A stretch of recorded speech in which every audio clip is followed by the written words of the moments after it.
We see the sun, and we think it's massive. It feels like the biggest thing that could possibly exist.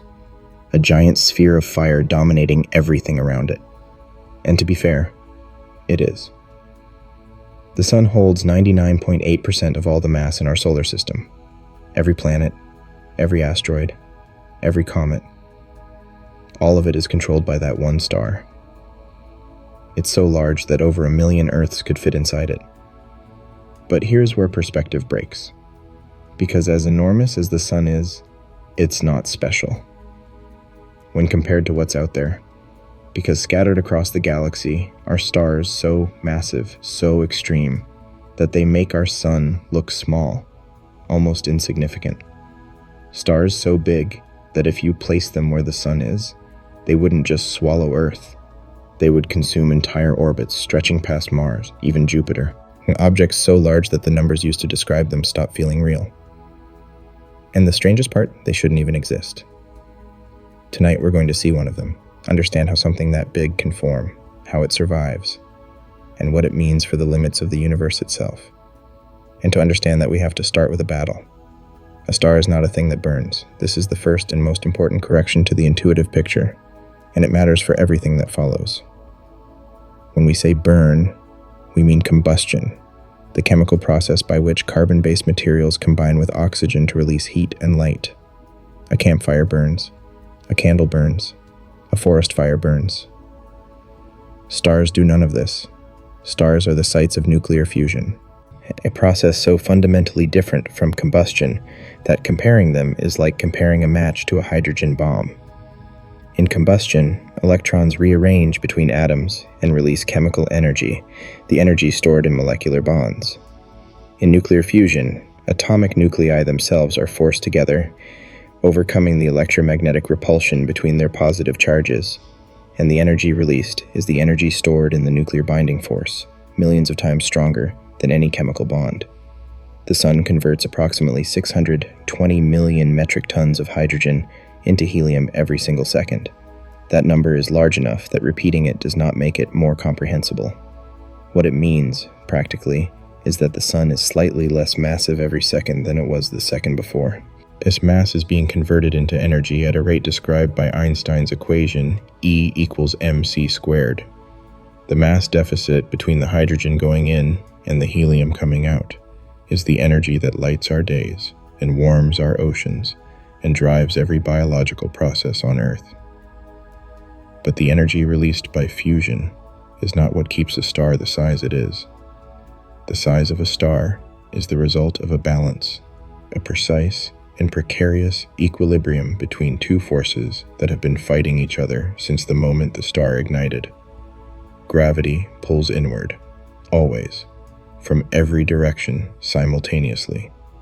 The mass of a star exerts a gravitational force directed toward its center, and if fusion stopped this moment, the star would collapse in on itself in a matter of minutes, its outer layers accelerating inward at increasing speed until they met the core in an event of extraordinary violence.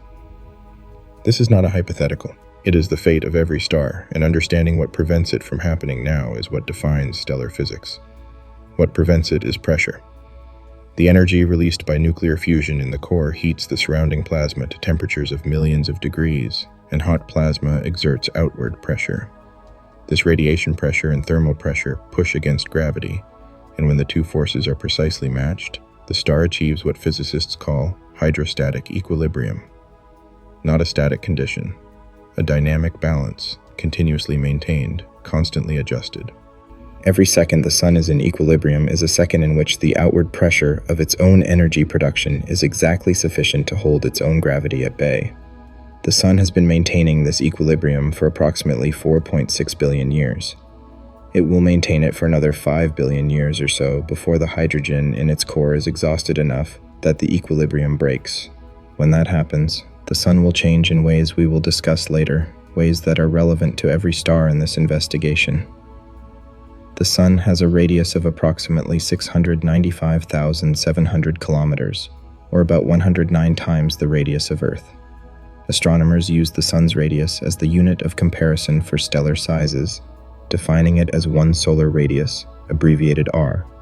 and expressing every other star size as a multiple of this value. Hey, this is the unit we will use throughout this investigation. The Sun is 1 solar radius. Everything else is measured against it. When a star is described as 1,000 solar radii in size, it means that star has a radius 1,000 times larger than the Sun's 695,700 kilometers. The arithmetic is straightforward. The physical reality of what that means is not. Hold the number 695,700 in your mind. Now multiply it by 1,000. The result is a number in the hundreds of millions of kilometers. The distance from Earth to the Sun, on average, is about 150 million kilometers. A star with a radius of 1,000 solar radii has a radius larger than the distance from Earth to the Sun by a factor of more than 4. If you place such a star where our Sun sits, its surface would be beyond Earth's orbit. Not near it. Beyond it. Earth would be inside the star. There is a star visible to the naked eye tonight, assuming you live in the northern hemisphere and have reasonably dark skies. That is one of the largest stars known to humanity. It sits in the constellation Cepheus, near the famous double cluster in Perseus, in a region of sky that most people have looked at and seen nothing remarkable. They were wrong to see nothing remarkable. The star is called Mu Cephei. William Herschel, the astronomer who discovered Uranus, gave it a different name in the 18th century. He called it the Garnet Star because through his telescope it glowed a deep, saturated red, the color of the stone, the color of something warm and heavy, and old. Mu Cephei glows red for a specific and important reason. It is a red hypergiant. Yet the color of a star is a direct measurement of its surface temperature. This is not a poetic association, it is physics. Hot objects emit radiation at characteristic wavelengths determined by their temperature, a relationship described precisely by Planck's law, and summarized in a concept called black body radiation. Very hot objects, with surface temperatures of 20 or 30,000 degrees Kelvin, emit most of their radiation at blue and ultraviolet wavelengths, and appear blue or blue-white to the eye. Moderately hot objects, like our Sun at about 5,778 Kelvin, emit most of their radiation in the visible yellow-green range. Cool objects, with surface temperatures of 3 or 4,000 Kelvin, emit most of their radiation at red wavelengths and appear red. Mu Cephei has a surface temperature of approximately 3,500 Kelvin. This makes it cool for a star. It also makes it enormous. The reason a cool star can still be extraordinarily luminous, still pour out a staggering amount of energy, is that luminosity depends on 2 factors: temperature and surface area. A cool star can be as luminous as a hot star if it has enough more surface area to compensate for the lower intensity of radiation per unit area. Mu Cephei is cool enough that each square kilometer of its surface radiates far less energy than each square kilometer of our Sun. To match the Sun's luminosity at that lower intensity, you need far more surface area. To be more luminous than the Sun by a factor of 100,000, as Mu Cephei is, you need vastly more surface area than even that.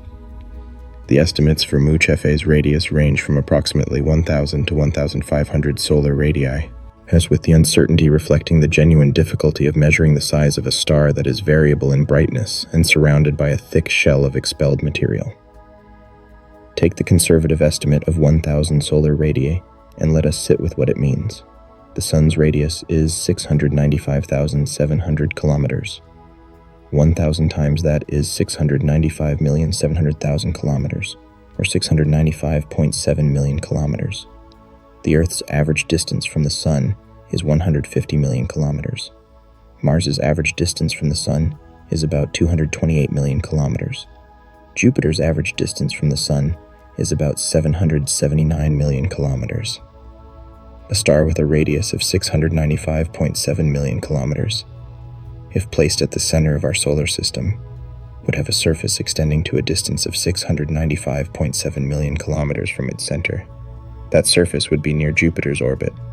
Mercury, Venus, Earth, and Mars would all be inside the star. Their orbits would trace paths through the interior of the star's body. This is the conservative estimate. Some measurements suggest Mu Cephei may be as large as 1,500 solar radii.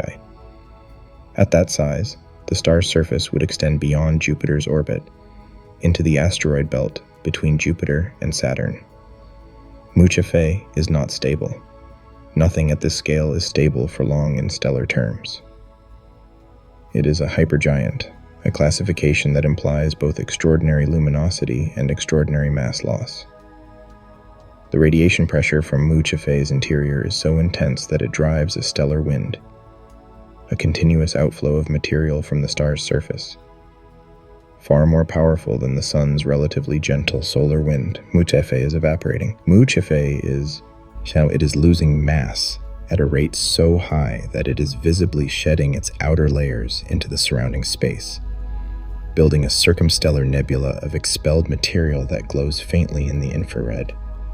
This mass loss is not gradual in the human sense of gradual. It is happening right now, at rates that matter on astronomical timescales of millions of years, but are invisible to human observation. The Mu Cephei visible tonight is not the Mu Cephei that existed 1 million years ago. It was larger then. Its surface extended further. It was losing mass then as it is losing mass now, and the inevitable destination of this process is a supernova explosion, the catastrophic collapse and detonation that marks the end of a massive star's life. In astronomical terms, Mu Cephei's supernova is imminent, in human terms, and it could happen tomorrow or 1 million years from now, and the uncertainty in that timeline is genuine. When Mu Cephei does detonate, it will be visible from Earth in daylight. A point of light in the constellation Cepheus, bright enough to cast shadows at night, visible to the naked eye even in full sunshine. It will outshine everything in the sky except the sun. This event will happen on a time scale that is brief by stellar standards and unpredictable by human ones. The garnet star is counting down. The count is in millions of years and we cannot read it, but it is counting. In a different part of the sky, in the constellation Scorpius, there is a star that has been named for a god of war, confused with a planet, and worshipped by civilizations that left us their astronomical records in clay tablets and stone monuments, Antares. And the name derives from the Greek, meaning rival to Ares, rival to Mars. Ancient observers watching the sky noticed that this star matched Mars in color, both burning reddish-orange in the sky, and when Mars moved through the constellation Scorpius, the two objects sat near each other, equally red, equally steady, equally demanding of attention. Ancient astronomers gave it the name of the thing it was not. Antares is a red supergiant, slightly smaller than Mu Cephei in most estimates, with a radius of approximately 700 solar radii, but still an object of dimension that defeats normal intuition. At 700 solar radii, Antares has a radius of roughly 487 million kilometers. If placed at the center of our solar system, its surface would extend to a distance of 487 million kilometers from its center, encompassing the orbits of Mercury, Venus, our Earth, and Mars, and reaching into the inner asteroid belt. Venus's orbit is at 108 million kilometers from the Sun. Earth's orbit is at 150 million. Mars's orbit is at 228 million. All of these would be interior to the surface of Antares, if Antares sat where our Sun sits. Antares is approximately 554 light-years from Earth. The light arriving in your eye when you look at Antares tonight left its source in the mid-17th century, around the time Galileo was under house arrest for supporting the Copernican model of the solar system. The star you see is the star as it was in 1670 or thereabouts. The star as it is right now, the star it has become in the intervening 554 years, is information that will arrive here 554 years from now, carried by photons that departed the star's surface today. We observe the past, and we always observe the past. Antares simply makes the delay vivid. What makes Antares particularly interesting for this investigation is that it is a binary system. Antares has a companion, designated Antares B, a smaller blue-white star orbiting at a distance of roughly 500 astronomical units, taking approximately 1,200 years to complete one orbit. Antares B is a hot star, much smaller than Antares, and under normal circumstances it would be a perfectly respectable object in its own right. In the glare of its companion, it is almost invisible. Antares is approximately 100,000 times more luminous than the Sun. Antares B is only detectable during specific observational conditions, when Antares' light can be blocked or separated. This luminosity, 100,000 times the Sun's output, coming from a surface only a few thousand degrees Kelvin. It requires the surface area that Antares' 700 solar radii provide. The relationship between size, temperature, and luminosity in stars is precise and mathematical, expressed in the Stefan-Boltzmann law, which states that the total energy radiated by a body per unit area is proportional to the fourth power of its temperature, the fourth power. Temperature is an extraordinarily strong lever on luminosity per unit area, which means a hotter star radiates incomparably more energy per square meter than a cooler one. To compensate for its low temperature and still achieve extreme luminosity, Antares must expose an extreme amount of surface area to space. And it does. Antares is nearing the end of its life. The hydrogen fuel in its core has largely been exhausted. It is now burning heavier elements, progressing through the onion skin shell structure of an evolved massive star, with different fusion reactions proceeding in concentric shells at different temperatures, converting successively heavier elements into even heavier ones. This process is not indefinite. It terminates at iron. Iron is the endpoint of stellar nucleosynthesis, because iron fusion does not release energy. It requires energy. When the core of a massive star accumulates enough iron that fusion becomes energetically unfavorable, the outward pressure that has been maintaining hydrostatic equilibrium fails, and the core collapses in a fraction of a second. What follows is a supernova. Antares will explode as a supernova on a timescale of a few 100,000 to a few million years at 554 light-years from Earth. Close enough to be spectacular, but not close enough to be dangerous at the levels expected, the event will be one of the most dramatic astronomical spectacles in recorded human history. Brighter than any object in the sky except the sun and the moon. Potentially bright enough to read by at night. Visible for weeks or months. The supernova of Antares will be an event that the civilizations existing on Earth at that time will observe with instruments we cannot yet imagine and understand in frameworks we have not yet developed. We will not be there to see it. The timescale is too long, but the star is there tonight, 554 light-years away, burning reddish-orange in Scorpius, the rival of Mars, the rival of Ares, counting down to its detonation in units of time that make human history look like a camera shutter click. Before we go further, we need to establish something important about how science describes things. Astronomical measurements are estimates. They are careful, methodologically rigorous estimates, often with quantified uncertainties and peer-reviewed methodologies. But they are estimates, and they change as instruments improve and techniques refine. The history of measuring stellar sizes is a history of revision, and that history will be relevant to nearly every star in this investigation. Keep that in mind. The numbers are real. Their uncertainties are also real. Both facts matter. With that established, we turn to VY Canis Majoris. VY Canis Majoris sits in the constellation Canis Major, the greater dog, the constellation that also contains Sirius, the brightest star in the night sky.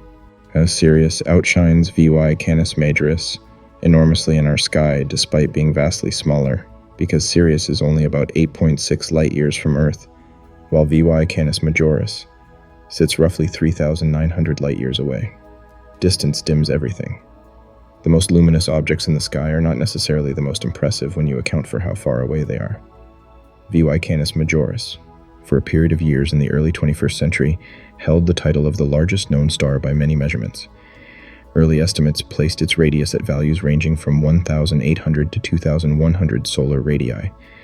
These numbers were revised downward substantially as techniques improved, and the current best estimates, incorporating data from the Hubble Space Telescope and other instruments, place its radius at approximately 1,420 solar radii.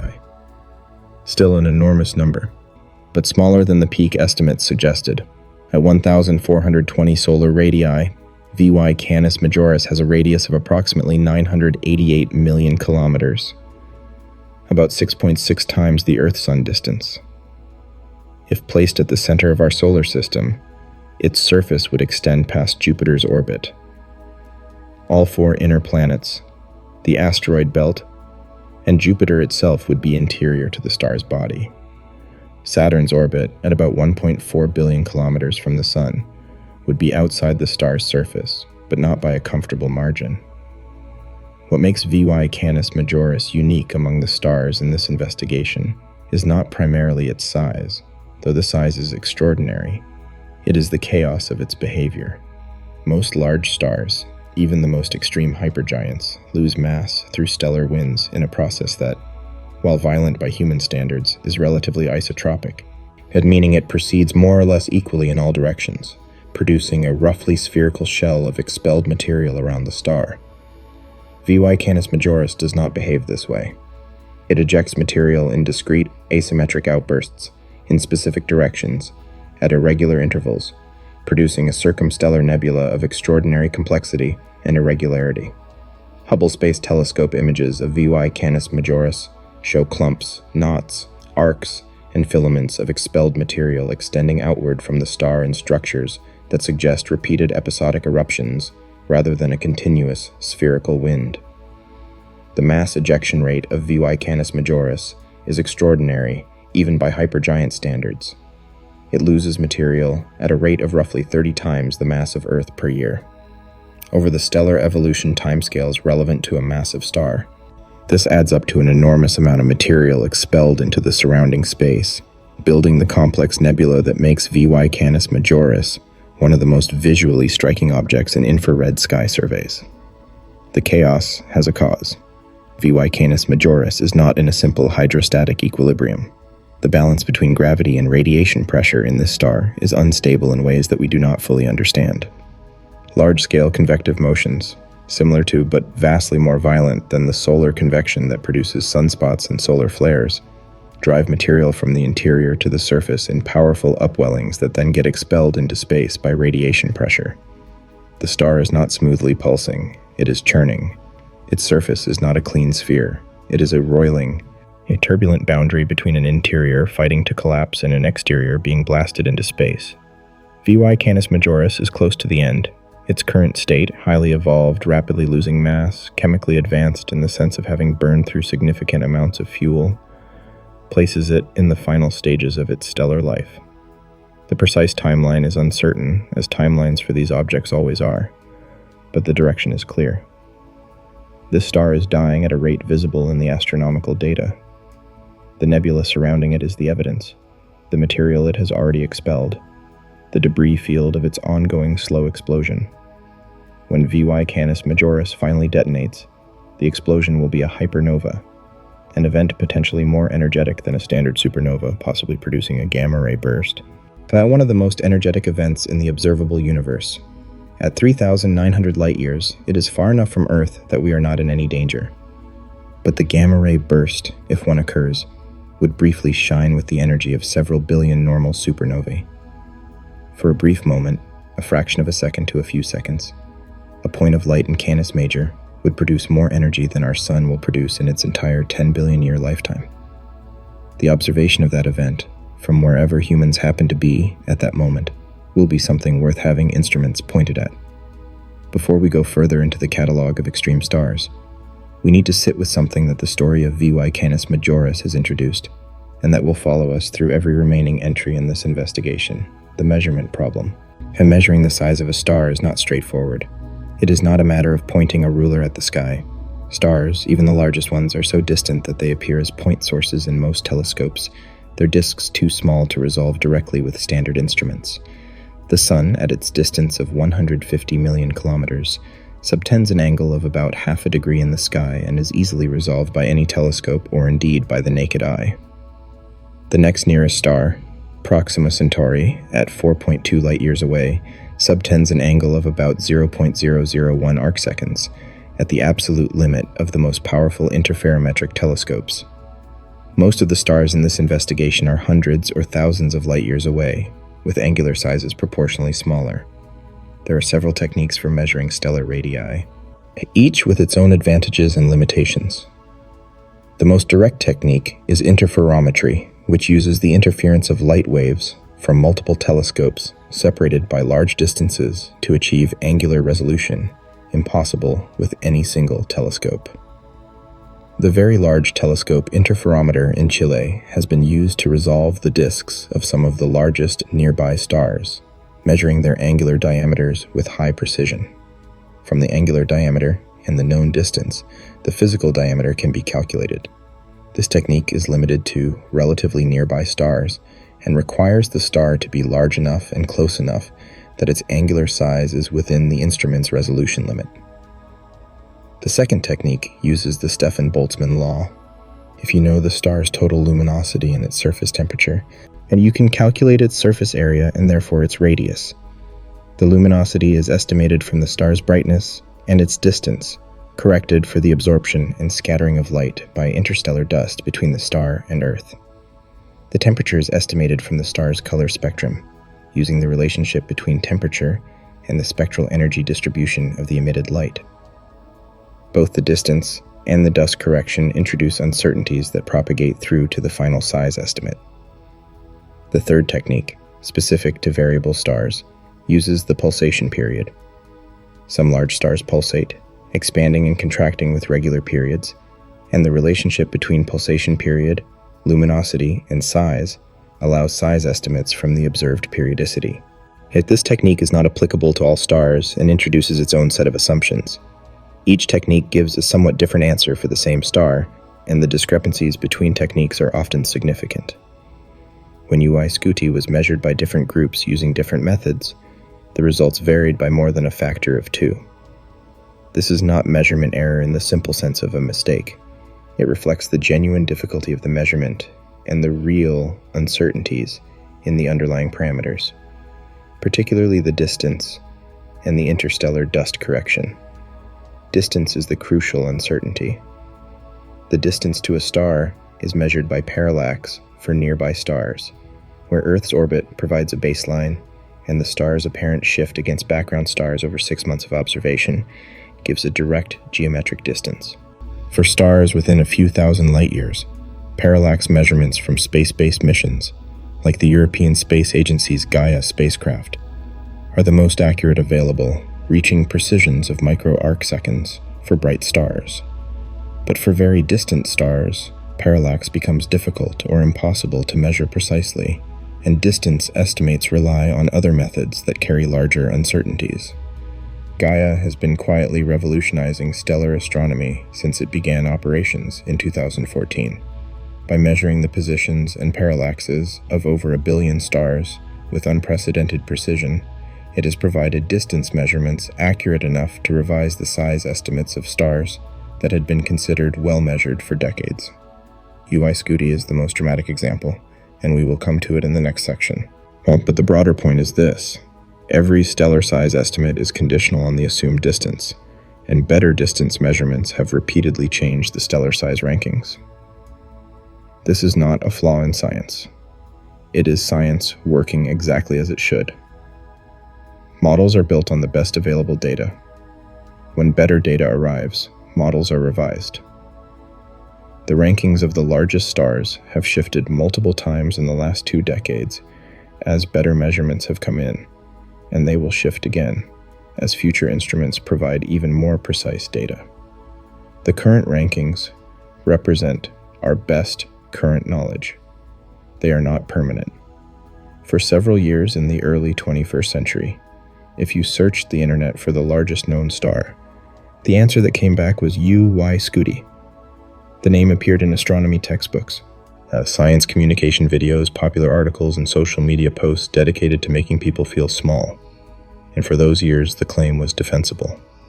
Based on the best measurements available at the time, UY Scuti appeared to be the largest known star, with a radius estimated at approximately 1,700 solar radii. Let us sit with 1,700 solar radii for a moment. The Sun's radius is 695,700 kilometers. Multiply by 1,700, and you get approximately 1,182,690,000 kilometers, or about 1.18 billion kilometers. The distance from Earth to the Sun is 150 million kilometers. At 1,700 solar radii, UY Scuti's radius would be about 7.9 times the Earth-Sun distance. If placed at the center of our solar system, the surface of UY Scuti would extend far past Jupiter, past Saturn, and into the outer solar system. As Uranus orbits the Sun at about 2.9 billion kilometers, UY Scuti at 1.18 billion kilometer radius would stop before reaching Uranus. Saturn orbits at 1.43 billion kilometers. The surface of UY Scuti, at the 1,700 solar radii estimate, would be just inside Saturn's orbit, with Saturn orbiting outside the star's surface. At this size, a beam of light, traveling at 299,792 kilometers per second, would take approximately 6.5 hours to travel around the circumference of the star, not to cross it. To travel around its circumference, the Earth's circumference takes light about 0.13 seconds. UY Scuti's circumference would take light 6.5 hours. Light, the fastest thing in the universe, 6.5 hours. UY Scuti is a red hypergiant located in the constellation Scutum, the Shield, approximately 9,500 light-years from Earth. It is pulsating, varying in brightness by about 1 magnitude over a period of roughly 740 days, making it one of the longest period known variable stars. The pulsation is one of the signatures of its instability, the star expanding and contracting in slow cycles that reflect the ongoing conflict between gravity and radiation pressure. It is also surrounded by a nebula of expelled material, like VY Canis Majoris, the product of intense stellar winds stripping the outer layers from the star over millions of years. The nebula extends for significant distances from the star and glows in the light emitted by the expelled ionized gas. UY Scuti is, in this sense, already partly in the process of dispersing. Its outer layers are being lost to space. What remains in the future will be a smaller, denser, and hotter object moving through the final stages of stellar evolution toward its inevitable violent end. Then Gaia came, and the story changed. The Gaia spacecraft, measuring stellar parallaxes with a precision that previous instruments could not approach, produced a new distance measurement for UY Scuti. The new measurement placed the star at a somewhat different distance than the previous estimates, and when the new distance was plugged into the size calculation, the result was dramatically different. The revised Gaia-based estimate for UY Scuti's radius is approximately 755 solar radii, less than half the previous best estimate. 755 solar radii is still an enormous number. At 755 solar radii, UY Scuti has a radius of approximately 525 million kilometers, about 3.5 times the Earth-Sun distance. And if placed at our Sun's position, its surface would extend past the orbit of Mars, through the asteroid belt, and approach but not quite reach Jupiter's orbit. It would engulf Mercury, Venus, Earth, and Mars. That is still a star so large that Earth is inside it, a star that dwarfs everything in the inner solar system. But it is not 1,700 solar radii, it is 755. Less than half. And the revision in this single measurement illustrates, more clearly than any amount of abstract discussion could, the nature of the problem we identified in the previous section. The largest star known in the world's astronomy textbooks in 2015 is roughly half the size in the revised measurements. The star did not change. Our measurement of it changed. Our knowledge of it changed. The star was always 755 solar radii. We simply did not know that. Yes, this is the lesson that UY Scuti teaches, and it is a more important lesson than any fact about UY Scuti's actual size. The lesson is that what we know is contingent on the quality of our instruments. The rankings of the largest stars are not fixed historical facts. They are current best estimates, subject to revision whenever better data arrives. The star sitting at the top of the list today may drop down the list when a better parallax measurement comes in. A star not yet discovered may be larger than all of them. The appropriate response to this lesson is not skepticism about science. It is the opposite. The revision of UY Scuti's size estimate is science working correctly. The Gaia mission was built to provide better distance measurements than were previously available, and it did. The community updated the size estimate accordingly. This is what the process is supposed to look like. It is healthy. It is the mechanism by which science approaches truth from an asymptotic distance, never quite reaching it, always getting closer. Now, having absorbed that lesson, we need to talk about the current record holder, the star that, as of the best measurements available in 2025, carries the title of the largest known star in the observable universe.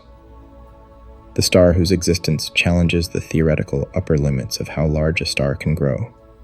The star that, if placed at the center of our solar system, would extend to Saturn's orbit and beyond. In 1990, Charles Bruce Stephenson, a former astronomer at Case Western Reserve University who had spent much of his career cataloging unusual stars in the infrared, produced a compilation of objects in stellar clusters that had interesting properties. The catalog was called, prosaically, the Stephenson Catalog, and the second cluster it examined was designated Stephenson 2, a star cluster located near the galactic center, deeply embedded in the dust clouds that make the central regions of the Milky Way difficult to observe at visible wavelengths. Within Stephenson 2, there are several remarkable stars. The cluster is a young, rich cluster containing many massive and evolved stars, the product of a relatively recent burst of star formation in a region of the galaxy where gas and dust are abundant enough to produce many massive stars in a short time.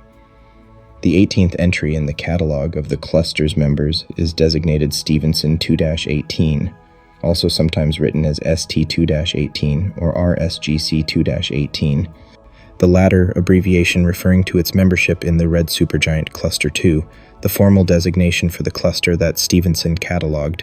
Stephenson 2-18 is located approximately 19,000 light-years from Earth. 19,000 light-years. The Milky Way is approximately 100,000 light-years across. Stephenson 2-18 is more than a fifth of the way across our galaxy, from where we stand, embedded in the crowded, dusty inner regions, where star-forming activity is concentrated. At that distance, through that much interstellar dust, the star is not visible to the naked eye, and is challenging even for professional telescopes at visible wavelengths. The measurements of Stephenson 2-18's size have been made primarily in the infrared and near-infrared, where dust absorption is less severe, using a combination of photometric and spectroscopic techniques. The most recent and most comprehensive analysis, published in 2020 by a team using data from multiple infrared survey telescopes and the Very Large Telescope in Chile, produced the current best estimate for its radius. The number is 2,149 solar radii. 2,149 solar radii. Let us convert that to physical units. The Sun's radius is 695,700 kilometers. Multiply by 2,149, and you get approximately 1,495,263,300 kilometers, or roughly 1.5 billion kilometers. The Earth-Sun distance is 150 million kilometers. Stephenson 2-18's radius is approximately 10 times the Earth-Sun distance. Saturn orbits the Sun at an average distance of about 1.43 billion kilometers. Stephenson 2-18's radius at 1.5 billion kilometers would extend just past Saturn's orbit.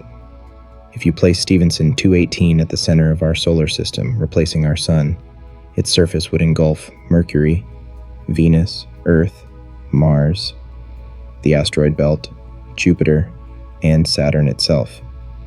Saturn would be inside the star. Uranus orbits at 2.9 billion kilometers. Uranus would be outside the star, orbiting through the star's extended atmosphere rather than being submerged in its body, everything from the Sun to Saturn, inside a single star. The volume of Stephenson 2-18, calculated from this radius, is approximately 10 billion times the volume of the Sun. 10 billion. If you could fill Stephenson 2-18 with sun-sized spheres, you would need 10 billion suns to do it. If you could fill it with Earth-sized spheres, you would need something in the order of 10 quintillion Earths. These numbers have left the realm where arithmetic helps, and entered the realm where the mind must simply hold the scale as an abstract fact and move on. Stephenson 2-18 is a red supergiant, like Antares and Mu Cephei and VY Canis Majoris. Its surface temperature is approximately 3,200 Kelvin, making it even cooler and redder than its large star peers.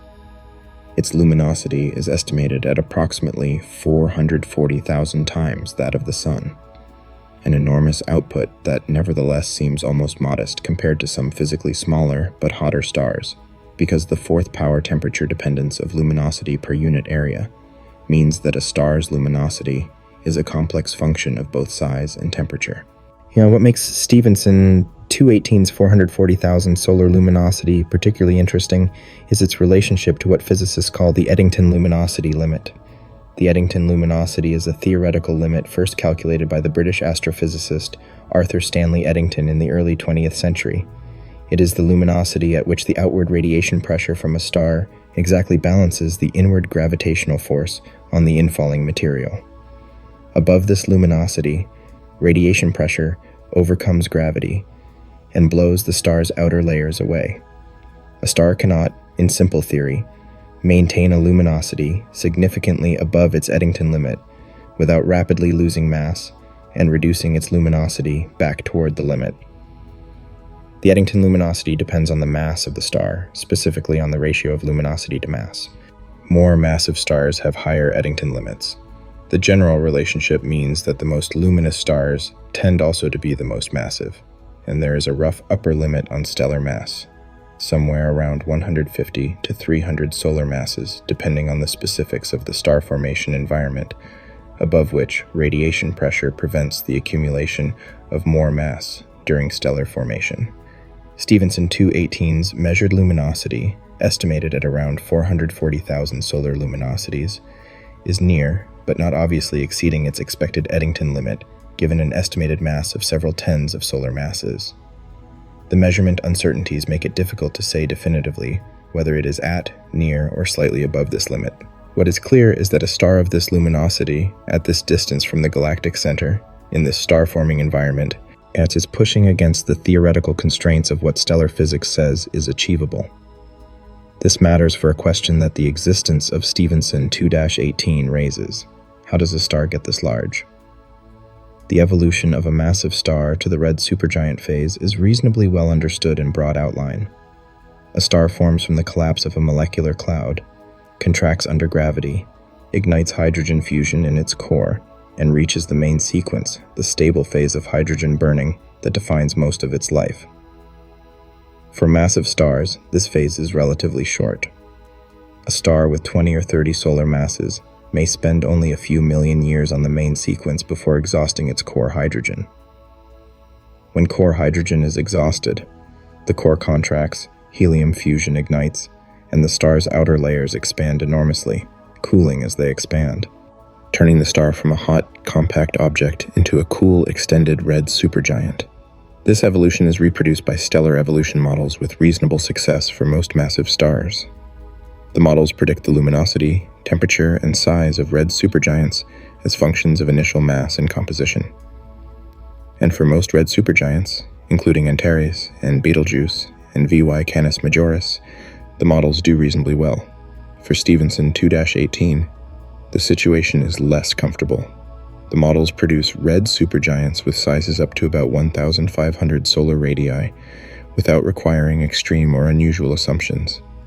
Getting to 2,149 solar radii within standard stellar evolution models requires either initial masses or compositions or evolutionary histories at the edge of what the models have been calibrated to handle. Some researchers have noted that the size of Stephenson 2-18, if confirmed, pushes against the expected upper limits of red supergiant size and may require refinements to the treatment of convection, mass loss, or other physical processes in the models. This is precisely the situation that makes Stephenson 2-18 scientifically interesting beyond its record-setting status. It is not just the largest known star. It is a star that challenges our models of how large stars can become, and therefore a star that forces those models to be examined more carefully and either validated or revised in their treatment of extreme cases. The uncertainty in Stephenson 2-18's size, it should be noted, is non-trivial. The measurement was made at infrared wavelengths through a significant column of interstellar dust. using techniques that require assumptions about the dust properties and the star's atmospheric structure. The 2,149 solar radii estimate comes with uncertainties that could shift it by hundreds of solar radii in either direction. Better measurements, with better characterization of the interstellar dust along the line of sight, would sharpen the estimate. This is another case where future instruments, including Webb, could provide more precise data. How do stars become this large? Not just any star becomes a red supergiant of the dimensions we have been describing. The path from stellar birth to stellar enormity involves specific initial conditions, specific evolutionary pathways, and the specific physics of how stars respond to the exhaustion of their core fuel.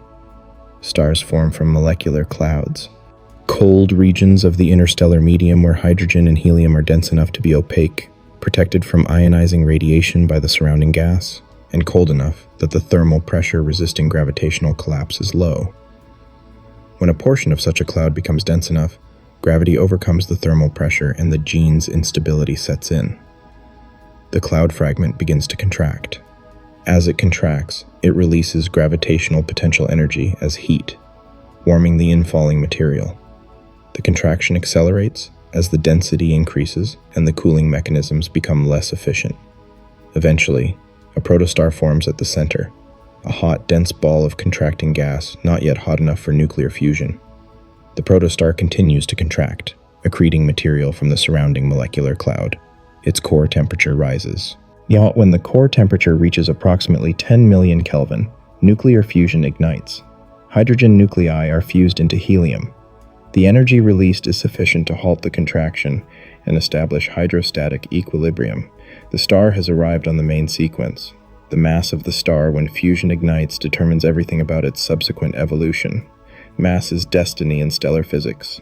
The most massive stars, those with dozens of solar masses, fuse hydrogen so furiously that they exhaust their core fuel in only a few million years, a short life by stellar standards. Less massive stars, like the Sun, spend billions of years on the main sequence. Stars with very low masses, a tenth of the Sun's mass or less, burn so slowly that they will outlive the current age of the universe many times over. For the stars in this investigation, all massive red supergiants or hypergiants, the initial masses were likely in the range of 10 to 40 solar masses. These stars spent a few million years on the main sequence, burning hydrogen in their cores, then exhausted that hydrogen and began the expansion and cooling that characterizes the red supergiant phase. The expansion is dramatic. A star that was several solar radii in size, while burning hydrogen, can expand to hundreds or thousands of solar radii as it evolves into a red supergiant, all while maintaining approximately the same total luminosity. The expansion and cooling are coupled. As the outer layers move further from the core, they radiate less efficiently and cool, shifting the star's spectrum to redder wavelengths. The balance between gravity, radiation pressure, and convection in the expanded envelope determines the equilibrium size. What allows some stars to reach sizes of 1,000 or 2,000 solar radii, while others max out at a few hundred? The answer involves the complex interplay of initial mass, composition, mass loss history, and the treatment of convective mixing in the stellar envelope. Stars with higher initial masses have more radiation pressure and can maintain larger envelopes against gravity. Stars with lower metallicity, fewer heavy elements in their composition, have different opacity profiles in their outer layers that affect how efficiently they radiate and how expanded they become. Stephenson 2-18, with its location near the galactic center in a region where metallicity tends to be higher than in the outer galaxy, it may seem a counterintuitive candidate for an extreme red supergiant. The detailed stellar evolution models for stars in high metallicity environments are still being refined, and the extreme size of Stephenson 2-18 may reflect something about its formation environment or evolutionary history that current models do not fully capture. This is the research frontier, not the fact of the star's size, which is measured, but the explanation for it, which is not yet fully understood. The star exists. The models are being improved to explain it. This is progress. Every star in this investigation is red. The color is not incidental. It is a diagnostic. Red means cool. Cool means expanded. Expanded means evolved. And evolved means approaching the end. When we look at the Hertzsprung-Russell diagram, the fundamental organizing chart of stellar astrophysics, we see stars distributed in a characteristic pattern. The main sequence, a diagonal band running from hot bright in the upper left to cool dim in the lower right, represents stars in the stable hydrogen-burning phase of their lives. The Sun sits on the main sequence, a yellow dwarf in the middle range of the diagram. Hot blue stars are in the upper left, cool red dwarfs are in the lower right. Off the main sequence, in the upper right corner of the diagram, sit the red giants and red supergiants. These are stars that have evolved off the main sequence, expanded dramatically, and cooled. They are brighter than main sequence stars of the same temperature because they are so much larger. They are redder than main sequence stars of the same luminosity because they are so much cooler. Yes, they occupy a region of the diagram that stars pass through on the way from the main sequence to the end of their lives, and the time they spend there is, in evolutionary terms, brief. The most massive stars, the ones that become red hypergiants like Muchafe and VY Canis Majoris and potentially Stephenson 2-18, may actually oscillate between the red supergiant phase and hotter, more compact phases during their final evolutionary stages. The intense radiation pressure in the most luminous stars can drive significant mass loss that changes the star's structure, and the model trajectories in the Hertzsprung-Russell diagram can loop back and forth as the star loses mass and the structure of its outer envelope changes. What is certain is that none of these stars will remain red supergiants indefinitely. They are all burning through fuel at rates that guarantee their evolution will continue on timescales short by stellar standards. The destination is always a supernova. The exact path from current state to supernova depends on details of the mass loss history and the interior evolution, but the endpoint is fixed. This makes the red color of the largest stars in the universe not just a temperature indicator, but a reminder. These stars are enormous because they are old in the stellar sense, because they have evolved far from their initial configuration, because they are at a late stage of a life that will end violently. The largest stars are the most evolved stars. Their size is not a triumph of stellar vitality. It is a symptom of stellar age. The Sun will join them eventually, in about 5 billion years. As its core hydrogen is exhausted, the Sun will expand into a red giant. Not as large as the stars in this investigation, because the Sun's mass is insufficient for the extreme expansion that characterizes red supergiants, but large enough to engulf Mercury, large enough to significantly affect Venus, large enough to heat Earth's surface to temperatures that will end every living thing on it long before the Sun actually reaches Earth's orbital radius. The Sun's red giant phase will last roughly 1 billion years before the helium flash in its core and subsequent events drive it to shed its outer layers and leave behind a white dwarf. But in the far future, in the age when stars like Stephenson 2-18 are just memories encoded in the elements they scattered into space when they detonated, the Sun will be a red giant, cooling and expanding. In a smaller, less dramatic version of the stars we have been discussing, the process is the same. The scale is different. Red means evolved. Evolved means dying. The Sun is dying too, on timescales that make planning difficult. We cannot proceed without mentioning Betelgeuse. Not because it is the largest star, it is not, with a radius of approximately 700 to 800 solar radii in current estimates. Comparable to Antares and significantly smaller than VY Canis Majoris, or Stephenson 2-18. We mention it because of what happened in late 2019 and early 2020, because of what that event taught the world about massive stars and the limits of prediction, and because the story is a perfect illustration of the themes this investigation has been building. Betelgeuse is one of the most familiar stars in the sky, and it marks the left shoulder of the Hunter Orion, one of the most recognizable constellations from nearly every inhabited location on Earth. It is bright, easily visible to the naked eye, distinctly orange-red in color, and has been observed and recorded by astronomical traditions on every continent. It is a variable star, its brightness changing by about a factor of 2 over a semi-regular period of roughly 400 days. The variability is normal for a pulsating red supergiant and had been observed and catalogued for decades. Then, in October 2019, Betelgeuse began to dim. Not by the usual amount and not on the usual schedule. It dimmed more than expected, faster than expected, and to a lower minimum brightness than any observation in the modern era had recorded. By February 2020, and Betelgeuse had dimmed enough to fall to around the 21st brightest star in the sky from its usual position among the 10 brightest. This was noticeable. Anyone who watched the sky regularly noticed it. The astronomy community noticed it and wrote about it. The obvious explanation, stated in a few social media posts and amplified enormously, was that Betelgeuse was about to go supernova. The star was dimming unusually. Massive stars dim before they detonate. The conclusion seemed to follow. For a period of weeks in early 2020, the imminent supernova of Betelgeuse was one of the most discussed astronomical topics in popular culture. The actual cause of the dimming, determined by subsequent observations and published in a series of papers in 2020 and 2021, was not a pre-supernova event. It was a surface mass ejection. A discrete outburst of material from the star's surface that formed a cloud of dust in the line of sight between Betelgeuse and Earth. The dust cloud obscured a portion of the star's disk, reducing its apparent brightness. As the dust dispersed, the star returned to its normal brightness over a period of months. This event was scientifically significant and genuinely interesting.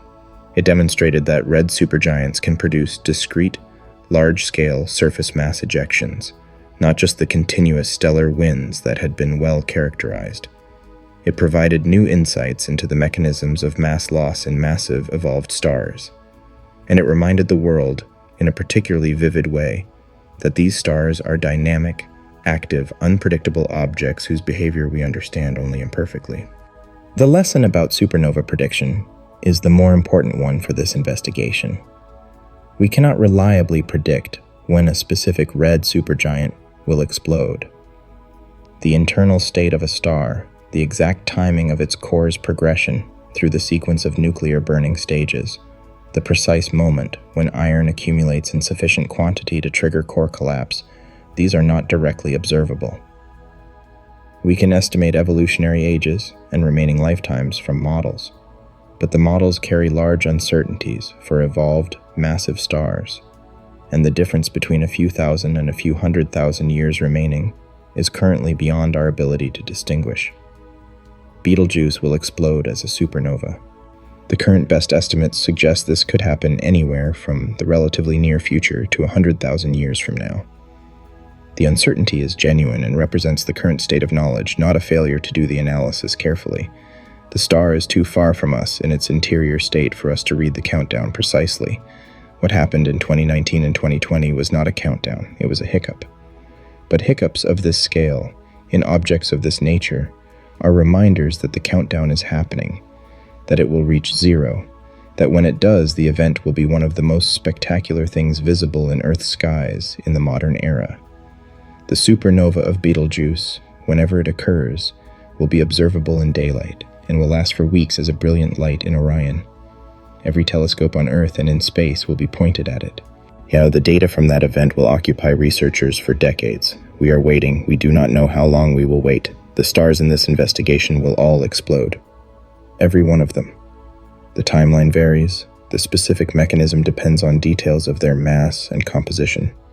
The magnitude of the explosion covers a range, but the endpoint is the same for all of them. Supernova. Understanding what happens when a massive star explodes requires understanding what is happening inside it in the moments before the explosion, because the explosion is not something that happens to the star from outside. It is something that happens inside the star, in its core, and then propagates outward with catastrophic speed. In the final stages of its evolution, a massive star has developed an onion skin structure. At the center, at a core of iron and nickel, the products of silicon burning, the final stage of nuclear fusion. Silicon burning is the last source of energy available, and the silicon is depleted on time scales of days to years. When the iron core reaches a mass of approximately 1.4 times the mass of the Sun, a threshold known as the Chandrasekhar mass, electron degeneracy pressure, the quantum mechanical pressure that has been supporting the core, can no longer hold against gravity. The core collapses. In less than a second, the iron core, initially the size of Earth, collapses to a sphere roughly 50 kilometers in diameter. The density reached in this collapse is extreme. Nuclear density, comparable to the density inside an atomic nucleus. The infalling material reaches this nuclear density core and rebounds, generating a shock wave that propagates outward through the star's outer layers.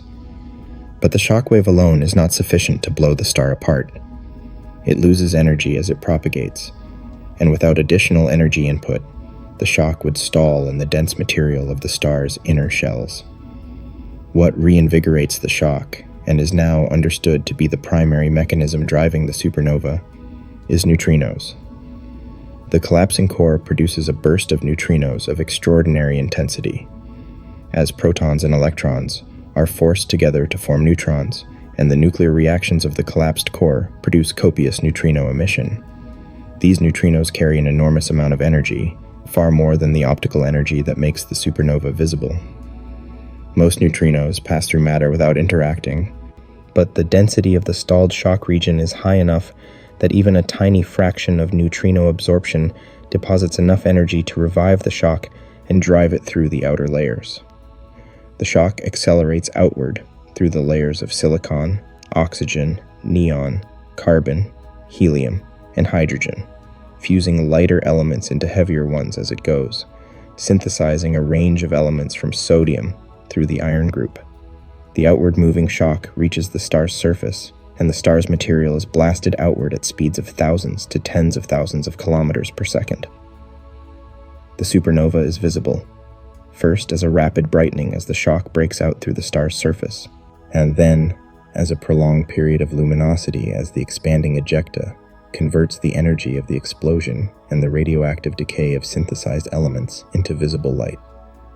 The remnant of the explosion, left behind as the ejecta expands, depends on the initial mass. For stars in the moderate mass range, the collapsed core settles into a neutron star, a sphere of nuclear density matter, roughly 20 kilometers in diameter, with a mass of 1 to 2 times the Sun's mass, rotating rapidly and emitting beams of radiation as a pulsar. For the most massive stars, the core may collapse further, past the neutron star phase, into a black hole, an object dense enough that not even light can escape its gravitational pull. For the hypergiants in this investigation, the massive and extreme objects at the top of the stellar size range, the supernova is expected to be unusually energetic.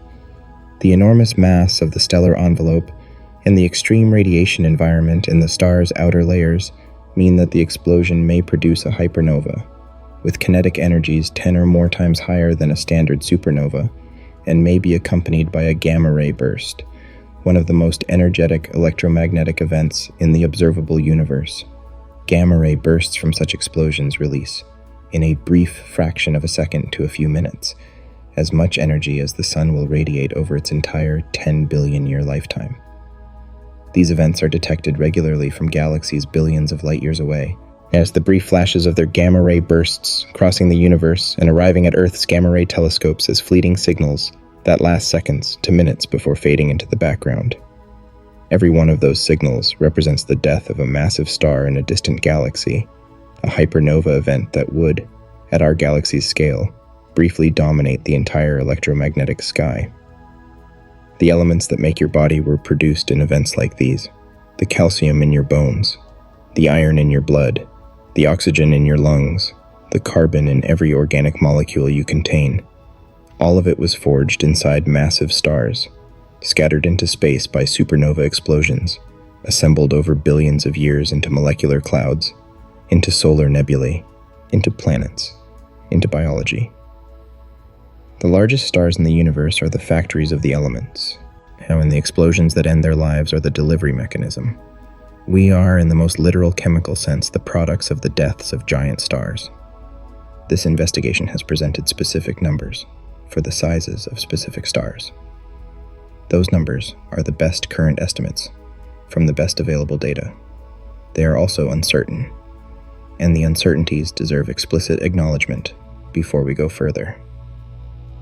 Stephenson.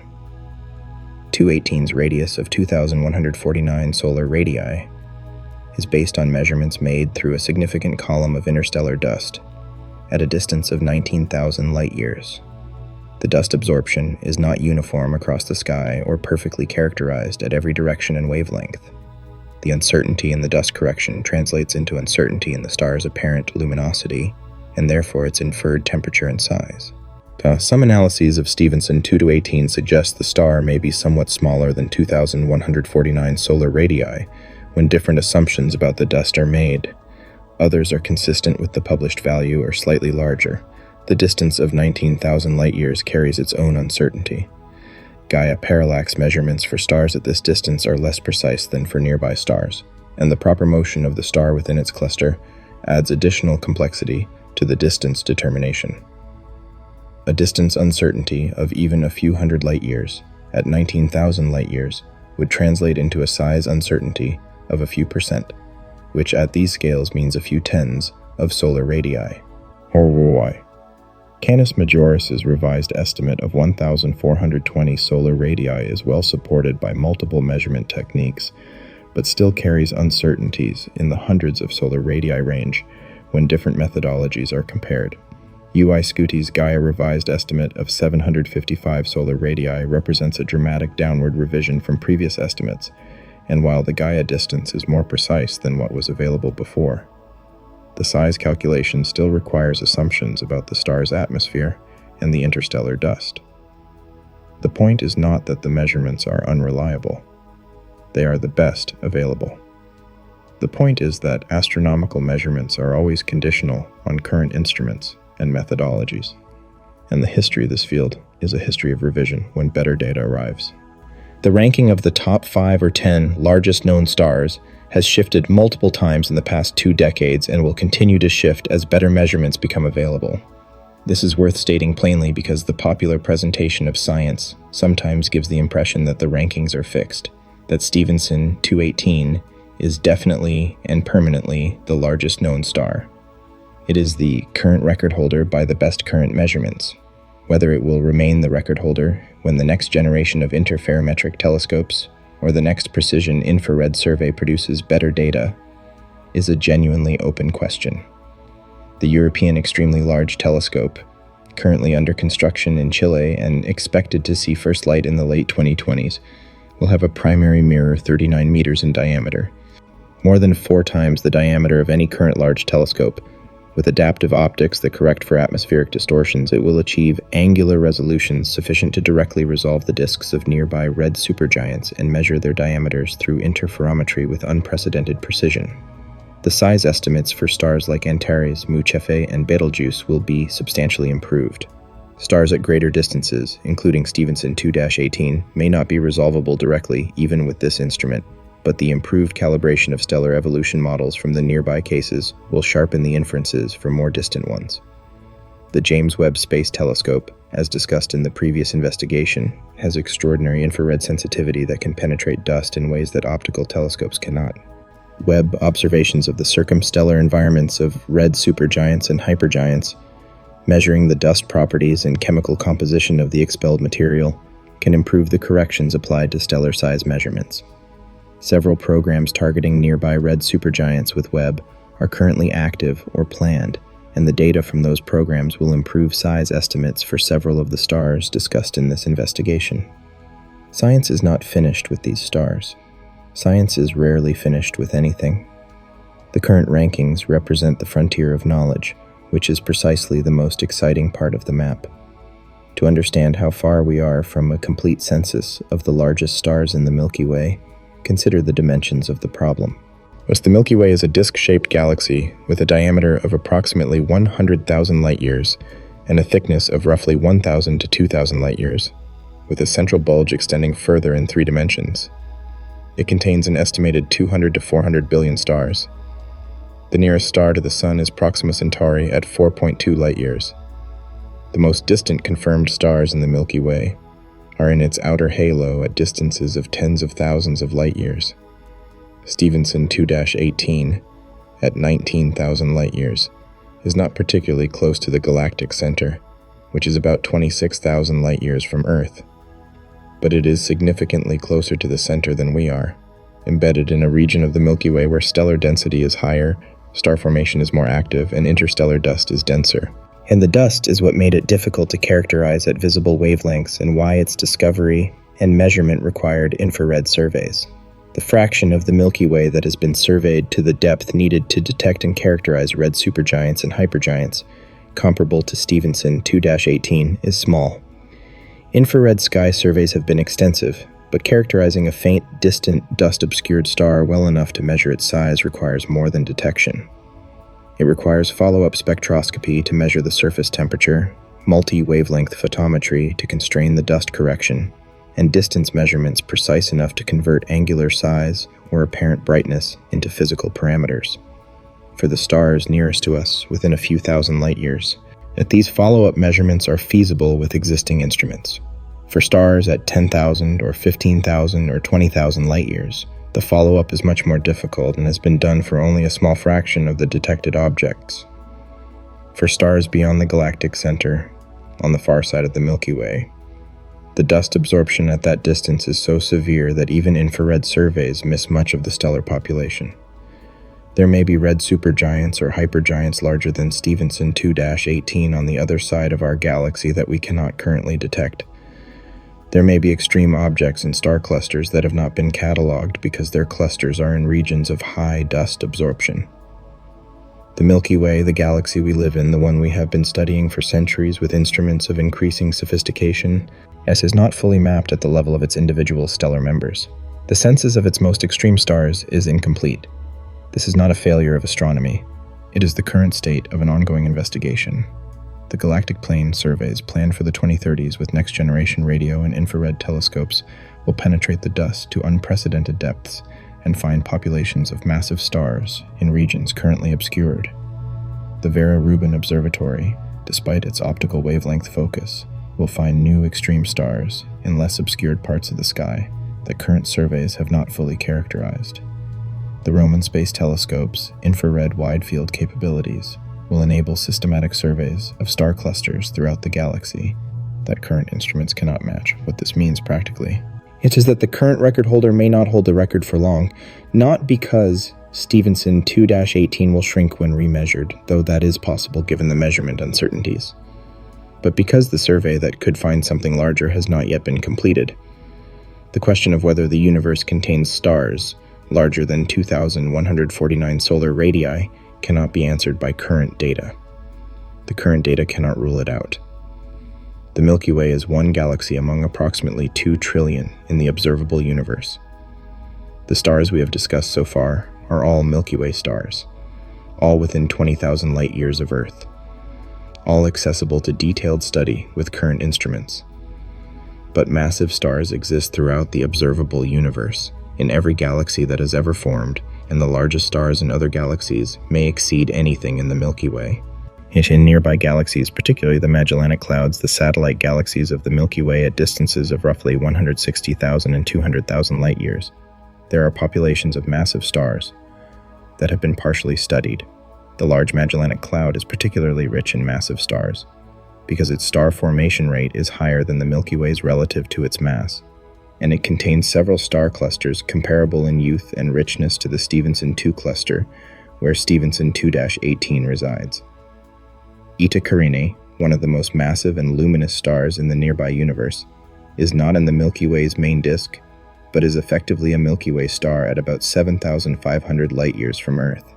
With a mass of perhaps 100 to 150 solar masses and a luminosity of roughly 5 million times the Sun, it is not one of the largest stars by radius. It is compact and hot, but it is one of the most energetic and unstable, having produced a major eruption in the 19th century that briefly made it the second brightest star in the sky, despite being thousands of light-years away. Eta Carinae demonstrates that the most massive and luminous stars are not necessarily the largest. The relationship between mass, luminosity, and size is complex and depends on the evolutionary state.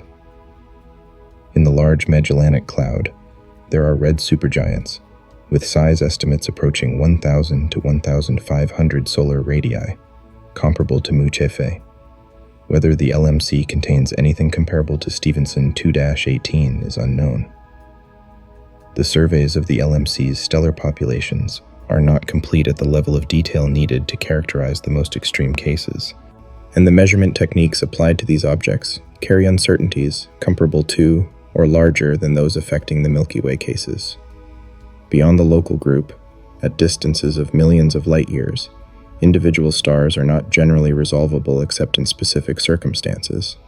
Gravitational lensing events, which momentarily amplify the light from background stars by the gravity of foreground objects, occasionally allow individual stars in galaxies 100 million or more light years away to be detected and briefly characterized. The Hubble Space Telescope and the James Webb Space Telescope have both detected individual stars in galaxies at extreme distances using this lensing effect, as discussed in the previous investigation of the JWST's deep field observations. These transient detections cannot provide the detailed characterization needed to measure stellar sizes, but they demonstrate that the most luminous stars, which in distant galaxies are likely to be the most massive and evolved, are present throughout the observable universe. The star population of the universe across 2 trillion galaxies over 13.8 billion years of cosmic time almost certainly contains individual stars more extreme than anything in the Milky Way. The universe is large enough and has enough stellar variety that the record held by Stephenson 2-18 among currently characterized stars is almost certainly not the absolute record for all stars in all galaxies at all times. What we can say with confidence is that Stephenson 2-18 is the largest star we have measured, and it is the largest star in the portion of the universe we have surveyed in sufficient detail to make size measurements. The universe, surveyed incompletely as it is, holds this record today. The largest stars in the universe do not arise in isolation. They form in specific environments characterized by large reservoirs of dense gas, active star formation, and the physical conditions that allow the accumulation of enough mass during the formation process to produce an object tens of solar masses in size. These environments are called stellar nurseries, and the cluster containing Stephenson 2-18 is one of the most extreme examples in the Milky Way. The Stephenson 2 cluster, also known as the Red Supergiant Cluster 2, is a young cluster located in the inner regions of the Milky Way in a region of active star formation, and its age is estimated at roughly 17 million years, which sounds old in human terms but is extremely young in stellar terms. The Sun is 4.6 billion years old. The Stephenson 2 cluster formed only 17 million years ago, after the dinosaurs went extinct, in cosmic terms recently. In 17 million years, the most massive stars in the cluster have already evolved through their main sequence phase and into the red supergiant phase.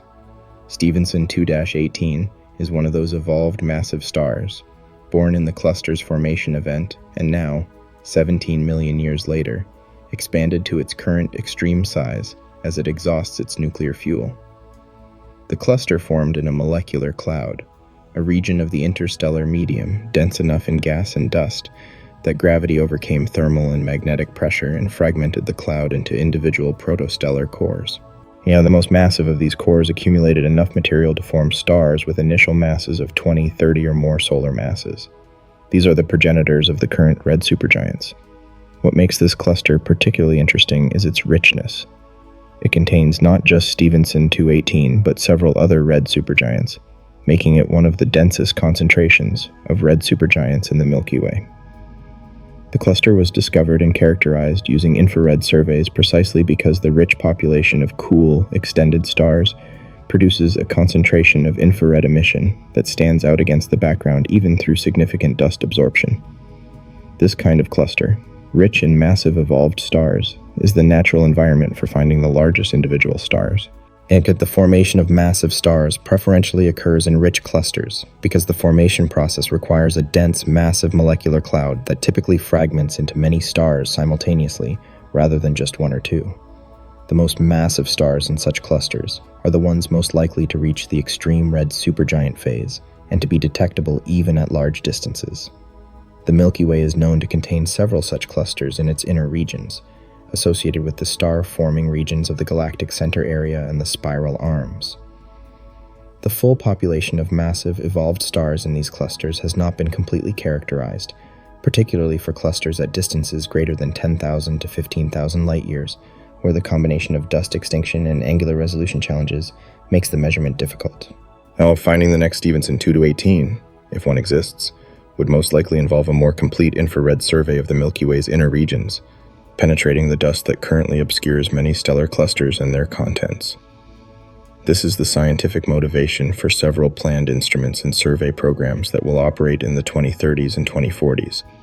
We have been describing the sizes of these stars in units of solar radii and converting them to physical distances in the solar system. Now let us examine what happens physically inside and around a star at these extreme scales, because the physics at these dimensions is different in ways that matter. The surface gravity of a star, the acceleration due to gravity experienced by material at its surface, depends on the star's mass and radius. Thus, the formula is straightforward. Surface gravity equals the gravitational constant times mass divided by radius squared. For the Sun, the surface gravity is about 28 times that of Earth. A human standing on the Sun's surface would weigh 28 times more than on Earth if they could somehow survive the other conditions. For a red supergiant with 1,000 solar radii and 15 solar masses, the surface gravity is dramatically lower. The radius increase of a factor of 1,000 appears in the denominator squared, reducing the surface gravity by a factor of 1 million. The mass increase by a factor of 15 appears in the numerator, increasing it by 15. The net effect is a surface gravity roughly 70,000 times weaker than the Sun's, or about 2,500 times weaker than Earth's. A human on the surface of such a star would float, weightless for practical purposes, and in the thin, extremely hot, extremely diffuse outer atmosphere, the density of the star's outer layers at these extremes is extraordinarily low. The outer envelope of a red hypergiant is not what most people imagine when they think of a star. The interior, the deep regions near the nuclear burning shells and the core, is dense and hot. But the outer envelope, the part that constitutes the visible surface and the enormous radius we measure, is barely denser than the best laboratory vacuum.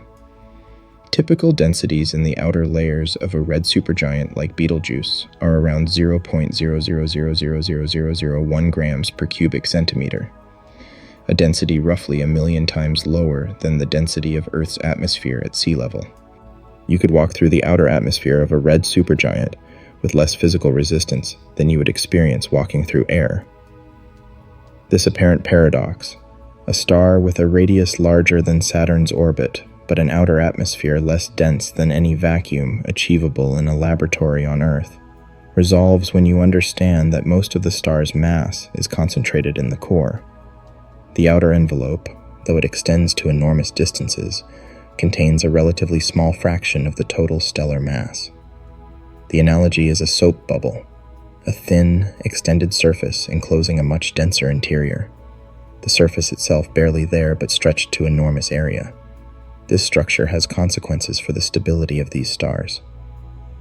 The outer envelope is so extended and so diffuse that it is loosely bound. At the escape velocity from the surface of a red supergiant, the minimum speed required for material to escape the star's gravity entirely is much lower than for more compact stars. The Sun's surface escape velocity is about 620 kilometers per second. A red supergiant's surface escape velocity might be only a few kilometers per second, comparable to the thermal velocity of the atmospheric gas. This means that gas at the star's surface is barely bound, and the push from radiation pressure below, the same push that has been resisting gravity throughout the star's life, is sufficient to continuously drive material off the surface as the powerful stellar wind that characterizes these stars. The mass loss rate of red supergiants is a direct consequence of this combination of weak surface gravity and intense radiation from below. The radiation pressure of a star as luminous as UY Canis Majoris or Stephenson 2-18 can overcome the weak surface gravity and accelerate gas to escape velocity. The result is not a gentle breeze like the Sun's solar wind, but a raging gale of stellar material streaming outward in all directions. enriching the surrounding interstellar medium with the products of nuclear burning and building the circumstellar nebulae visible around these objects. The mass loss is, ultimately, the mechanism by which these stars limit their own size. As a red supergiant expands, and its surface gravity weakens, and its mass loss intensifies, it begins to lose mass fast enough that the envelope cannot continue to grow. There is a complex feedback between expansion, mass loss, and the resulting changes in the stellar structure that determines the maximum size a star reaches during this phase. The models that predict these limits are the same models that have difficulty reproducing the extreme size of Stephenson 2-18, suggesting that either the mass loss rates at extreme luminosities are lower than models assume, or that some other physical mechanism allows a brief period of even more extreme expansion. The stars in this investigation will die. The explosions that end their lives are well understood in their basic physics, but what they leave behind is, in some cases, more fascinating than the explosion itself. When a red supergiant explodes as a supernova, it leaves behind two components: an expanding shell of gas moving outward at thousands of kilometers per second and a remnant at the center. At the shell of gas, the supernova remnant is visible for thousands of years after the explosion.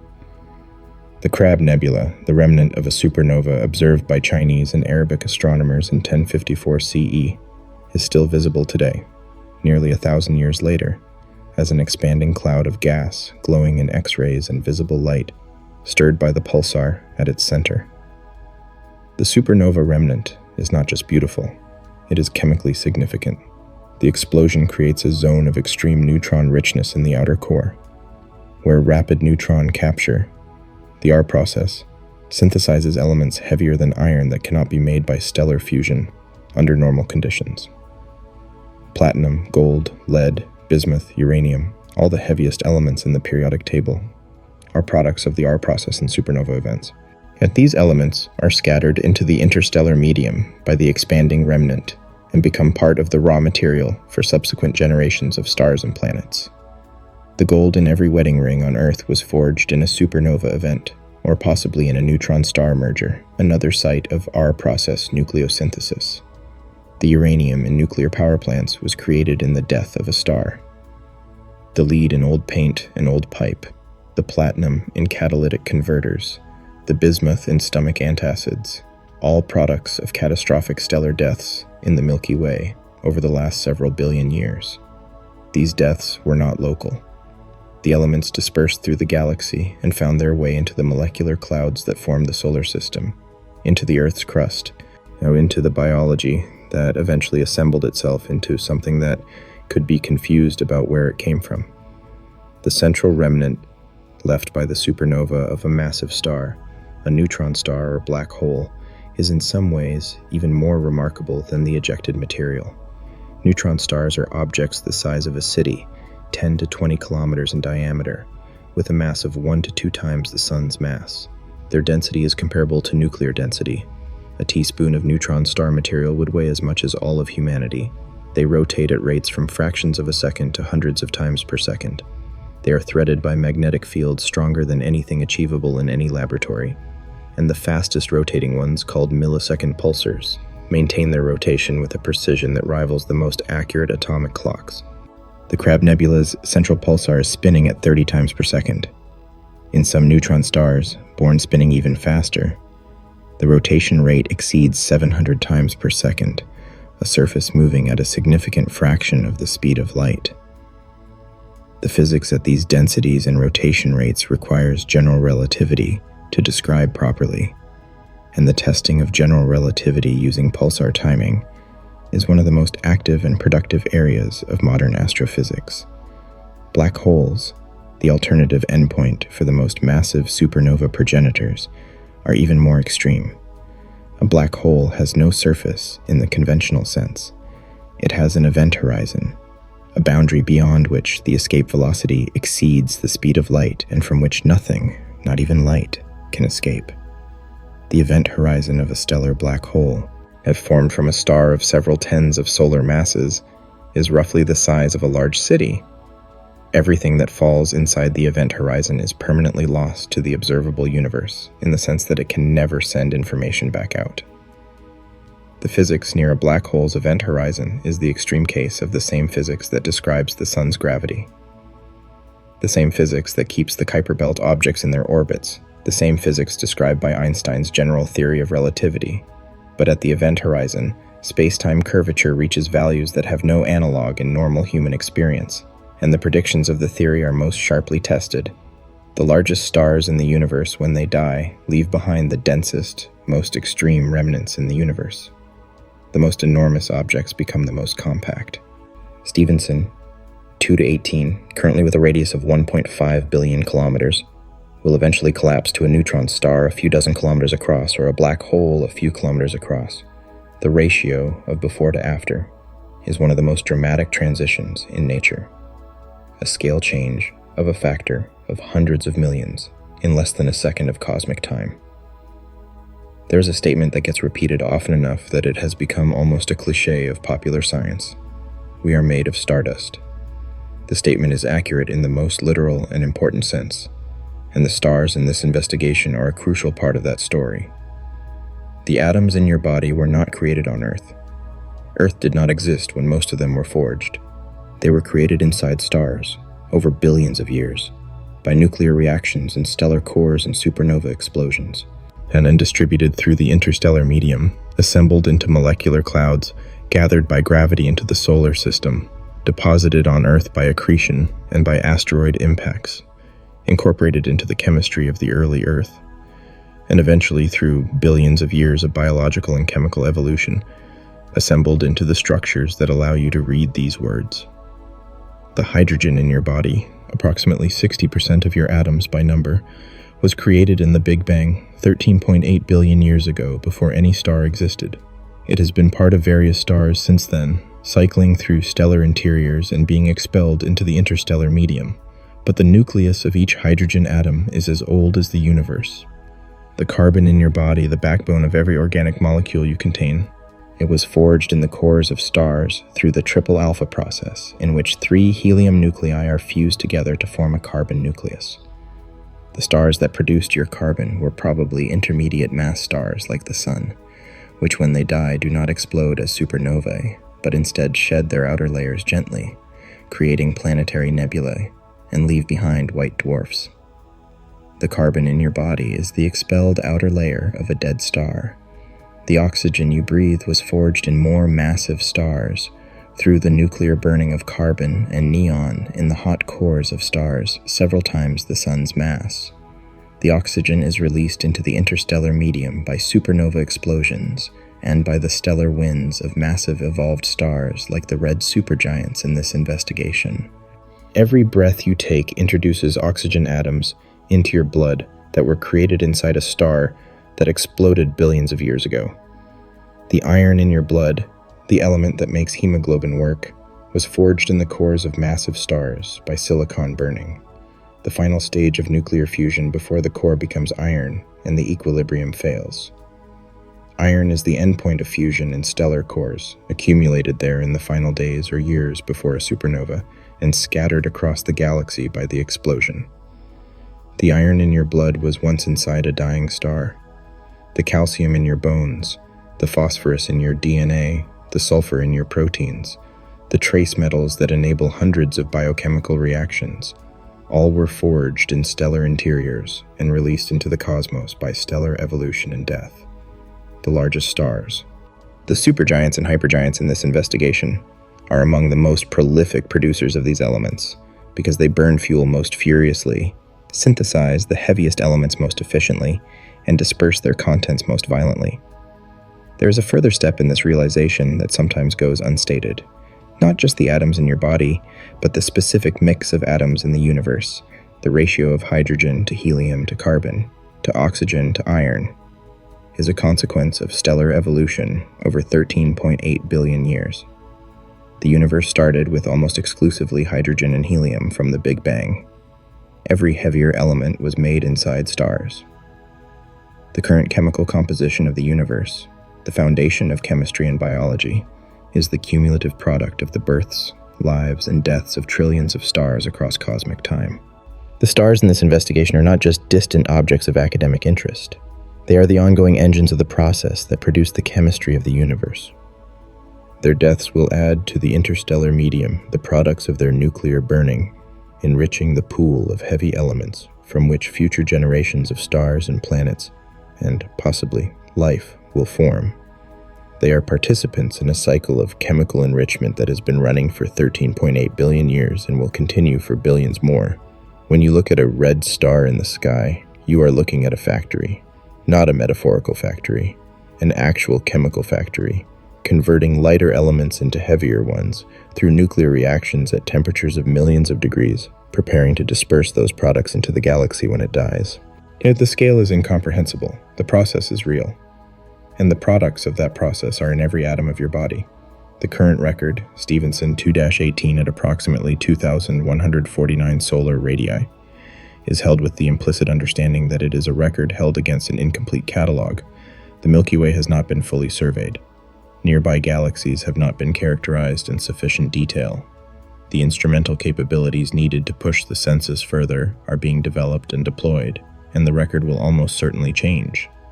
What would a new record holder look like? What are the physical parameters of a star that could be significantly larger than Stephenson 2-18? Stellar evolution models suggest that the maximum size of a red supergiant is limited by the combination of mass loss and the physics of convective energy transport in the outer envelope. The larger and more luminous a star becomes, the more intense its stellar wind, and the more rapidly it loses mass, which reduces the envelope mass and eventually leads to either a smaller red supergiant or a hotter, more compact Wolf-Rayet star, as the hydrogen envelope is stripped away. This self-limiting process suggests that there is a practical upper bound on red supergiant size of perhaps 2,000 to 3,000 solar radii, depending on initial mass and composition. A star at the absolute upper end of this range would require a specific combination of initial mass, composition, and evolutionary history that may be uncommon, and it would likely be found in a young, rich cluster in a region of active star formation, embedded in a high metallicity environment that might affect its mass loss rate, possibly with a specific initial mass in the range where the red supergiant phase is most extreme. These conditions exist in the Milky Way's inner regions and in some nearby galaxies. The extremely large telescope, when operational, will conduct systematic surveys of red supergiants in the Milky Way and Magellanic Clouds, with interferometric resolution sufficient to directly measure the angular diameters of the largest nearby examples and precisely characterize the statistical distribution of sizes. This will provide the best constraints on the upper end of the red supergiant size distribution and tell us whether Stephenson 2-18 is a typical extreme case or a statistical outlier. Planned infrared surveys of the galactic plane, including the Moon's spectrographic survey on the Very Large Telescope and the forthcoming MSE survey with a new telescope in Hawaii, will provide systematic spectroscopic characterization of thousands of red supergiants throughout the Milky Way, building the database needed to identify the most extreme cases and direct follow-up resources at them. The probability of finding another Stephenson 2-18 class object or something even more extreme increases substantially as the survey coverage improves. The honest answer to whether we will find something larger than Stephenson 2-18 is yes, eventually. And almost certainly. The observable universe is too large, the stellar population too enormous, and our current survey too incomplete for the current record to be the permanent one. The question is not whether, but when. And the when depends on which surveys are funded, built, and completed in the coming decades. It is worth, at this point, indulging a thought experiment that the numbers we have been working with make possible. What would it look like to stand on a planet orbiting one of the stars in this investigation? Imagine a planet orbiting at a distance from Stephenson 2-18, comparable to the Earth's distance from the Sun. At that distance, roughly 150 million kilometers, the planet would be completely inside the star. The calculation was done earlier in this investigation. Stephenson 2 to 18's radius is approximately 1.5 billion kilometers. A planet at 150 million kilometers would be deep inside the star's body, incinerated instantly by the surrounding plasma. To orbit outside the star's surface, you would need to be at least 1.5 billion kilometers away, roughly where Saturn sits in our solar system. At that distance, the surface of Stephenson 218 would appear in the sky very differently from how the Sun appears in Earth's sky. The Sun, seen from Earth, subtends an angle of about 0.5 degrees. At the scale of your field of vision, the Sun is about the size of your thumbnail held at arm's length. From a planet at Saturn's orbital distance from Stephenson 218, the star's surface would subtend a different angle. Stephenson 218's radius is about 10 times Saturn's orbital distance. Yes, that means the star's surface is closer than its center. The star would fill roughly 1/5 of the entire sky, not one side of the sky, 1/5 of the entire sphere. It would be impossible to face a direction that did not have the star somewhere in it.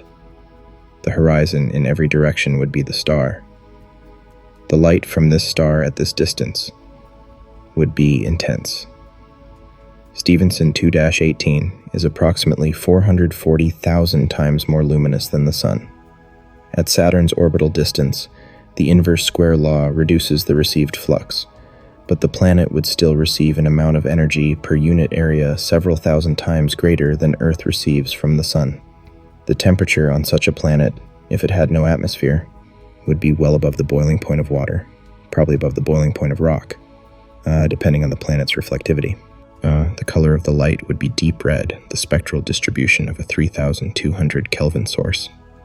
At night, the star having set below the horizon, the sky would show the ordinary distribution of distant stars. But the star would not be below the horizon for long on any planet with a significant orbital period. At Saturn's orbital distance from Stephenson 218, the orbital period would be on the order of 300 years. Day and night would be measured in geological time. This thought experiment has no practical relevance.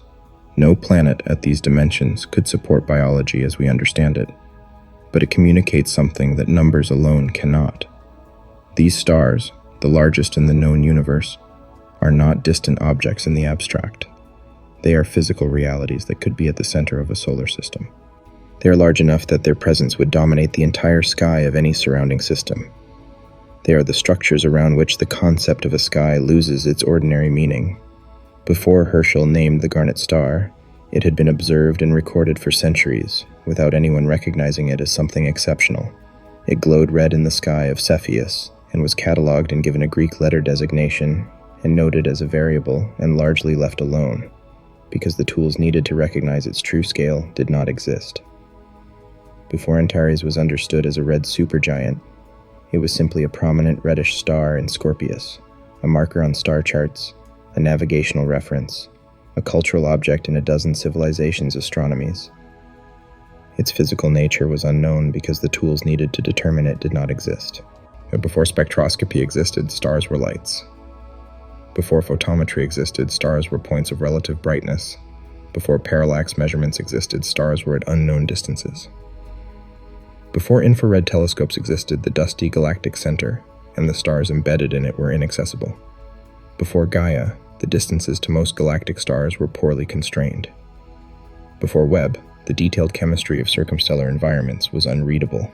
Each new instrument has expanded the accessible universe, not just in distance but in kind, revealing properties of objects that were previously invisible in principle, creating the conditions for discoveries that were not even conceivable before the instrument existed.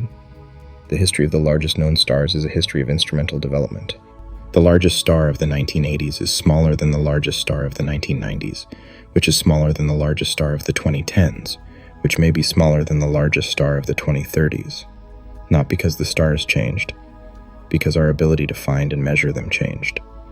The next decade will bring the extremely large telescope, the Square Kilometre Array Radio Telescope in South Africa and Australia, the Nancy Grace Roman Space Telescope, and a succession of improvements to space-based infrared and X-ray capabilities. Each of these instruments will open new windows. The stellar census will deepen. The outliers at the top of the size distribution will be found in regions currently inaccessible. And somewhere in the Milky Way, or in the Magellanic Clouds, or in some other nearby galaxy. And there may be a star larger than Stephenson 2-18 that no current survey has found and characterized. A red hypergiant in a dust-enshrouded cluster, glowing ferociously in the infrared but invisible at optical wavelengths, its radius exceeding 2,149 solar radii, by a margin that would shift every table, every ranking, every size comparison written today. We cannot know this.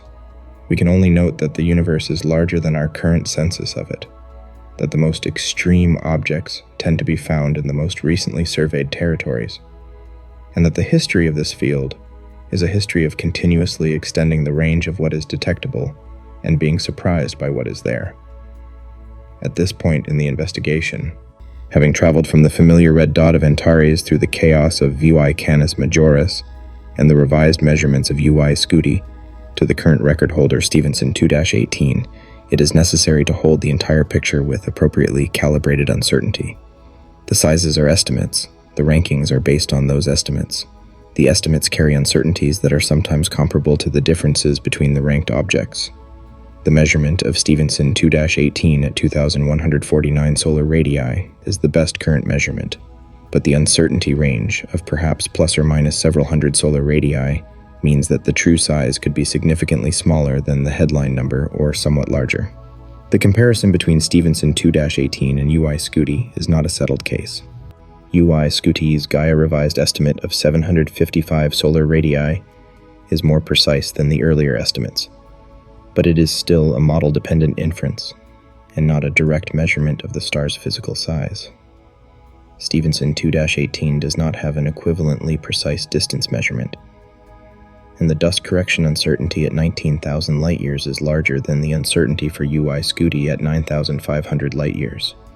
If the Gaia parallax precision for Stephenson 2-18 were comparable to what is achievable for UY Scuti, and if the dust correction uncertainty were reduced by better infrared spectroscopy of the surrounding material, the size estimate for Stephenson 2-18 could shift in either direction.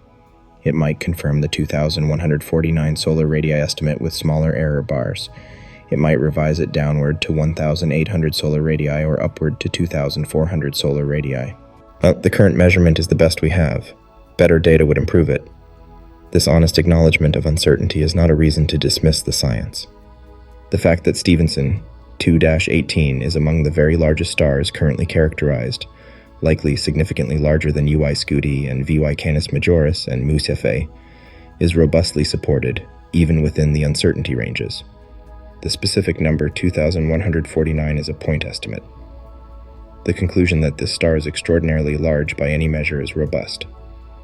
The evolution of size estimates over time, from the early estimates for VY Canis Majoris that placed it at 2,000 solar radii, to the current 1,420, from UY Scuti's 1,700 to its current 755, from Betelgeuse's various estimates that have varied by hundreds of solar radii over the years, tells a story about the relationship between measurement precision and our picture of the universe. We are always working with the best available data. The best available data is always improving. The picture we have today is better than the picture we had 10 years ago. The picture we will have in 10 years will be better than the picture we have today. This is the honest position. Not claiming to know more than the data supports. Not dismissing the data we have because it might change. Living at the frontier with the uncertainty that the frontier inevitably carries, because the alternative is to wait until certainty arrives, and certainty in science never entirely arrives. It simply gets closer. When you go outside tonight and look at the sky, you are looking at an archive. At every point of light is a piece of information about the universe traveling at 299,792 kilometers per second from its source to your eye, arriving with the imprint of what it left behind, encoded in its wavelength, intensity, and polarization. The light from Antares that reaches your eye tonight left its source 554 years ago. The universe at that moment was different from the universe today in ways that matter. Antares has changed. Its surface has churned and pulsated. Material has been expelled from it into the surrounding space. Its internal nuclear burning has progressed. The star is slightly different from what it was in 1470 CE. The star as it is right now is a piece of information that will arrive here in 554 years. The light from Muchefe and Cepheus left its source approximately 5,000 years ago. As the Egypt of the Middle Kingdom was young, the first writing in China was being developed. Stonehenge's final phase of construction was in progress. The star has lived through those 5,000 years of human history, in isolation, burning, pulsating, expelling material into its circumstellar nebula, indifferent to everything happening on this small planet. The news of what Muchefe looks like right now will arrive here in 5,000 years. VY Canis Majoris, at 3,900 light-years, sent the light you might detect tonight from a source that existed before the Iron Age, before the Bronze Age, in the deep Neolithic period, before the first permanent settlements on most of the world's continents. The star has been old since then, and it has continued aging through all of human civilized history, without our knowledge, without our observation, without our ability to affect it in any way. Stephenson 2-18 at 19,000 light-years sent the light arriving at Earth today from a source that existed before Homo sapiens was the only hominin on Earth. Neanderthals and Denisovans and possibly other human relatives still walked the Earth 19,000 years ago. The star has been aging through the entire span of modern human history, through the development of agriculture, writing, science, and technology, without sending any information about its current state. The news about what Stephenson 2-18 looks like today will arrive 19,000 years from now, when whatever civilization exists on this planet may have no more in common with us than we have with the humans who painted caves 40,000 years ago. Every star is a message from the past. The most distant stars are messages from the deep past. And the messages we are receiving right now, from objects like Stephenson 2-18, were dispatched before the concept of writing existed. They have been traveling through the universe for longer than any human culture has maintained continuity, arriving at Earth and being decoded by instruments we built, and pointed at exactly the right places at exactly the right moment to receive them. This is what astronomy is. The systematic decoding of ancient messages, the reading of information carried by light that has been traveling toward us for longer than civilization, the reconstruction of the universe's history from the photons it has been sending us since before we existed to receive them. The largest star we know about has a radius 10 times the distance from Earth to the Sun. Its volume is 10 billion times the volume of the Sun. The number of Earth-sized planets that could fit inside it is somewhere in the range of 10 quintillion. These numbers have been stated in various forms throughout this investigation. Let us end by considering what they mean together rather than individually. The Sun is already, by any ordinary standard, a preposterous object. It contains 99.86% of the total mass of the solar system. Jupiter, the largest planet, contains most of the rest. Earth is a rounding error in the mass budget. Yet on the scale of the Milky Way, the Sun is a small, unremarkable yellow dwarf in the outer suburbs of an ordinary galaxy, average in mass, average in temperature, average in luminosity, one of several hundred billion comparable stars.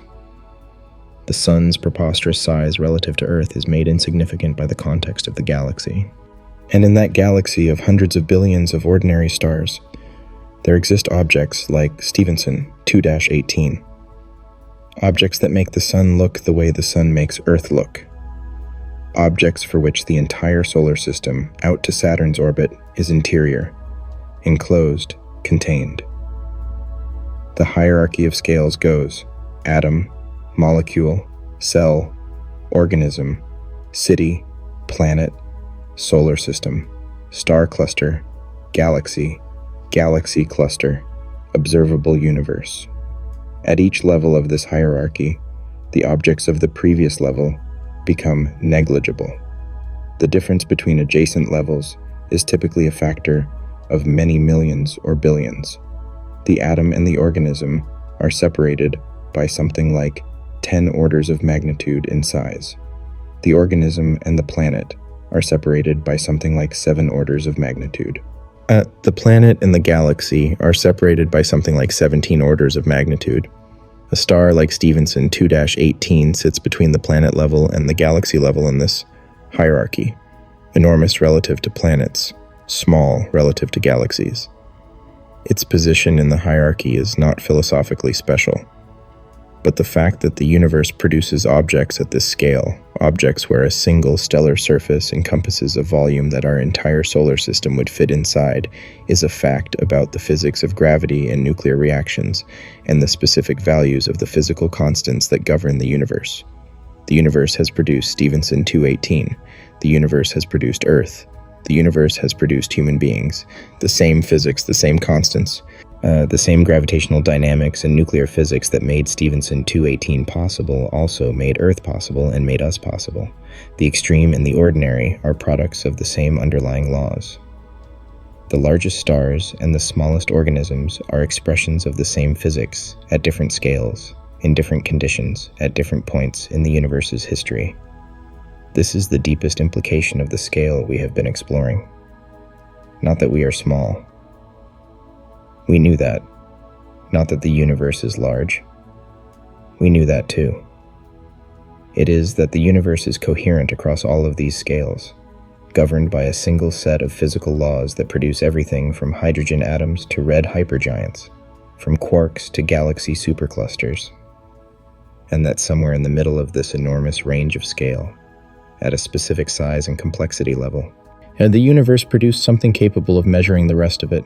We measured Stephenson 2-18 at 2,149 solar radii, not because it told us, because we built instruments sensitive enough to detect its infrared emission through 19,000 light-years of space and interstellar dust, developed mathematical techniques to convert that emission into physical parameters, constructed theoretical models to interpret those parameters, and sent the result around the world in seconds through a communications network that is itself a product of the same scientific understanding. The largest star we know about has been orbiting the galactic center for 17 million years. We have known about it for a few decades.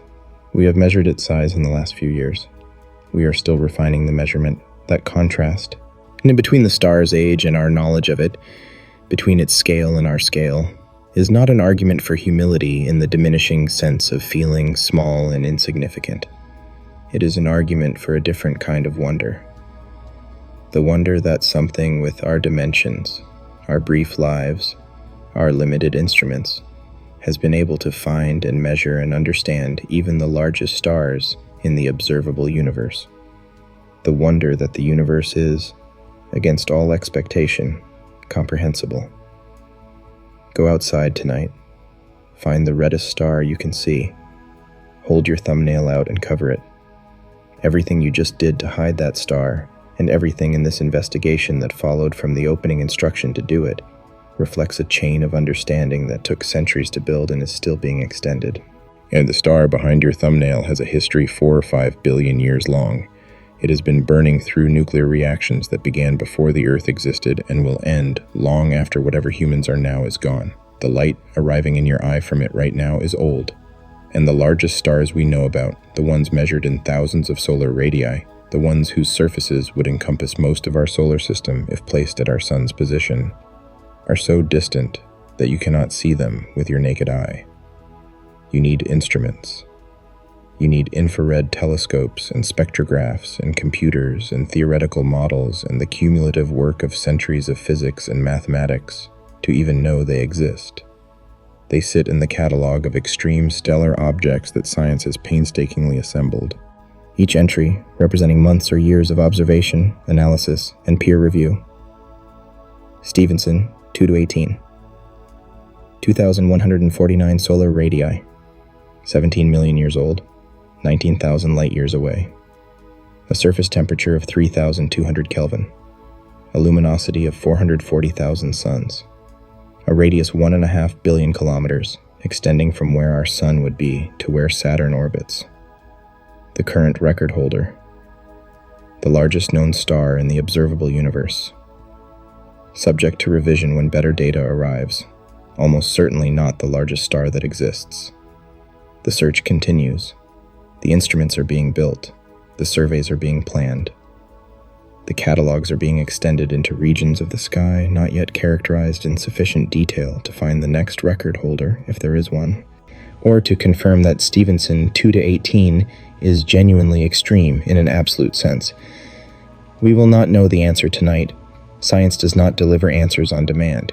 It delivers them on the timescale of careful investigation, which is longer than any individual observer's patience, but shorter than the life of any star in this catalog. The largest star is waiting to be found, or waiting to be confirmed, or waiting to be revised. The finding, the confirmation, and the revision are all forms of the same activity.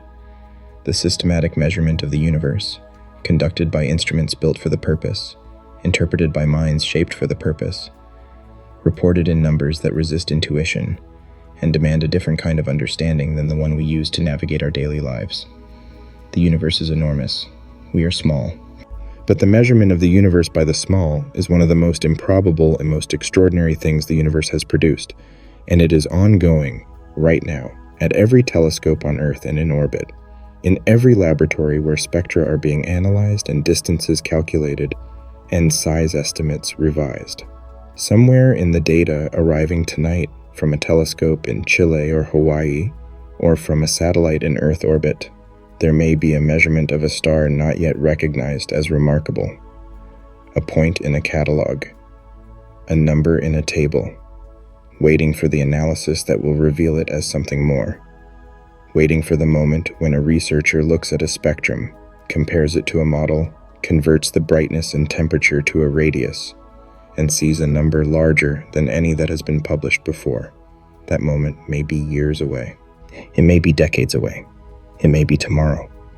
The universe does not schedule its revelations.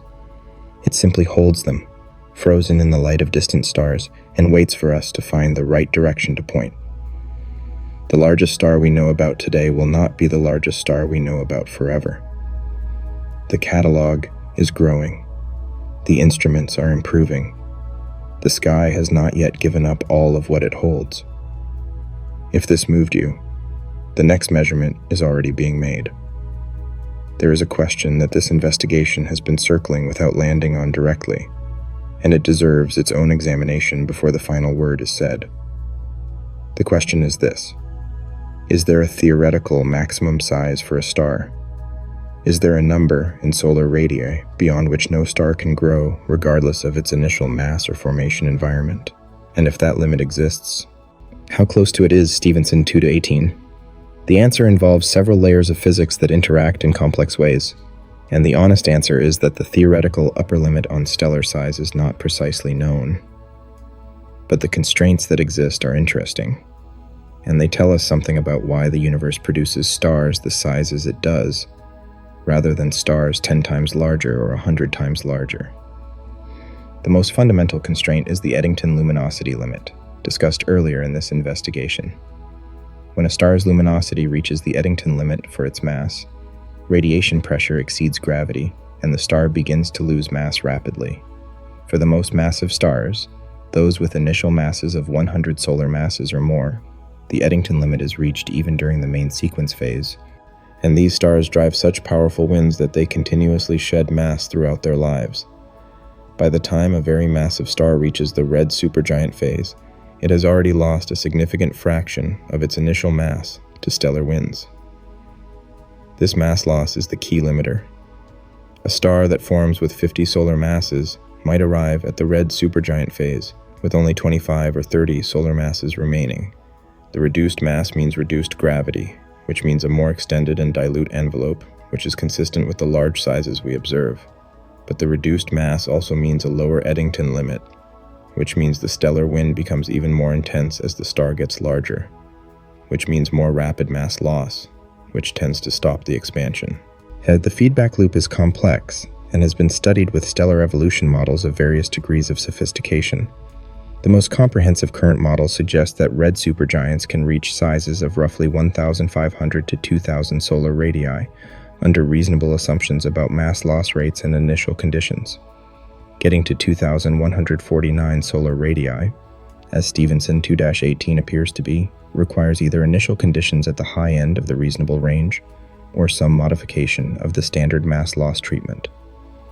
One possibility that has been explored is that red supergiants in regions of high stellar density, like the Stephenson 2 cluster, experience reduced mass loss compared to isolated stars because the surrounding hot stars modify the ionization structure of the circumstellar material.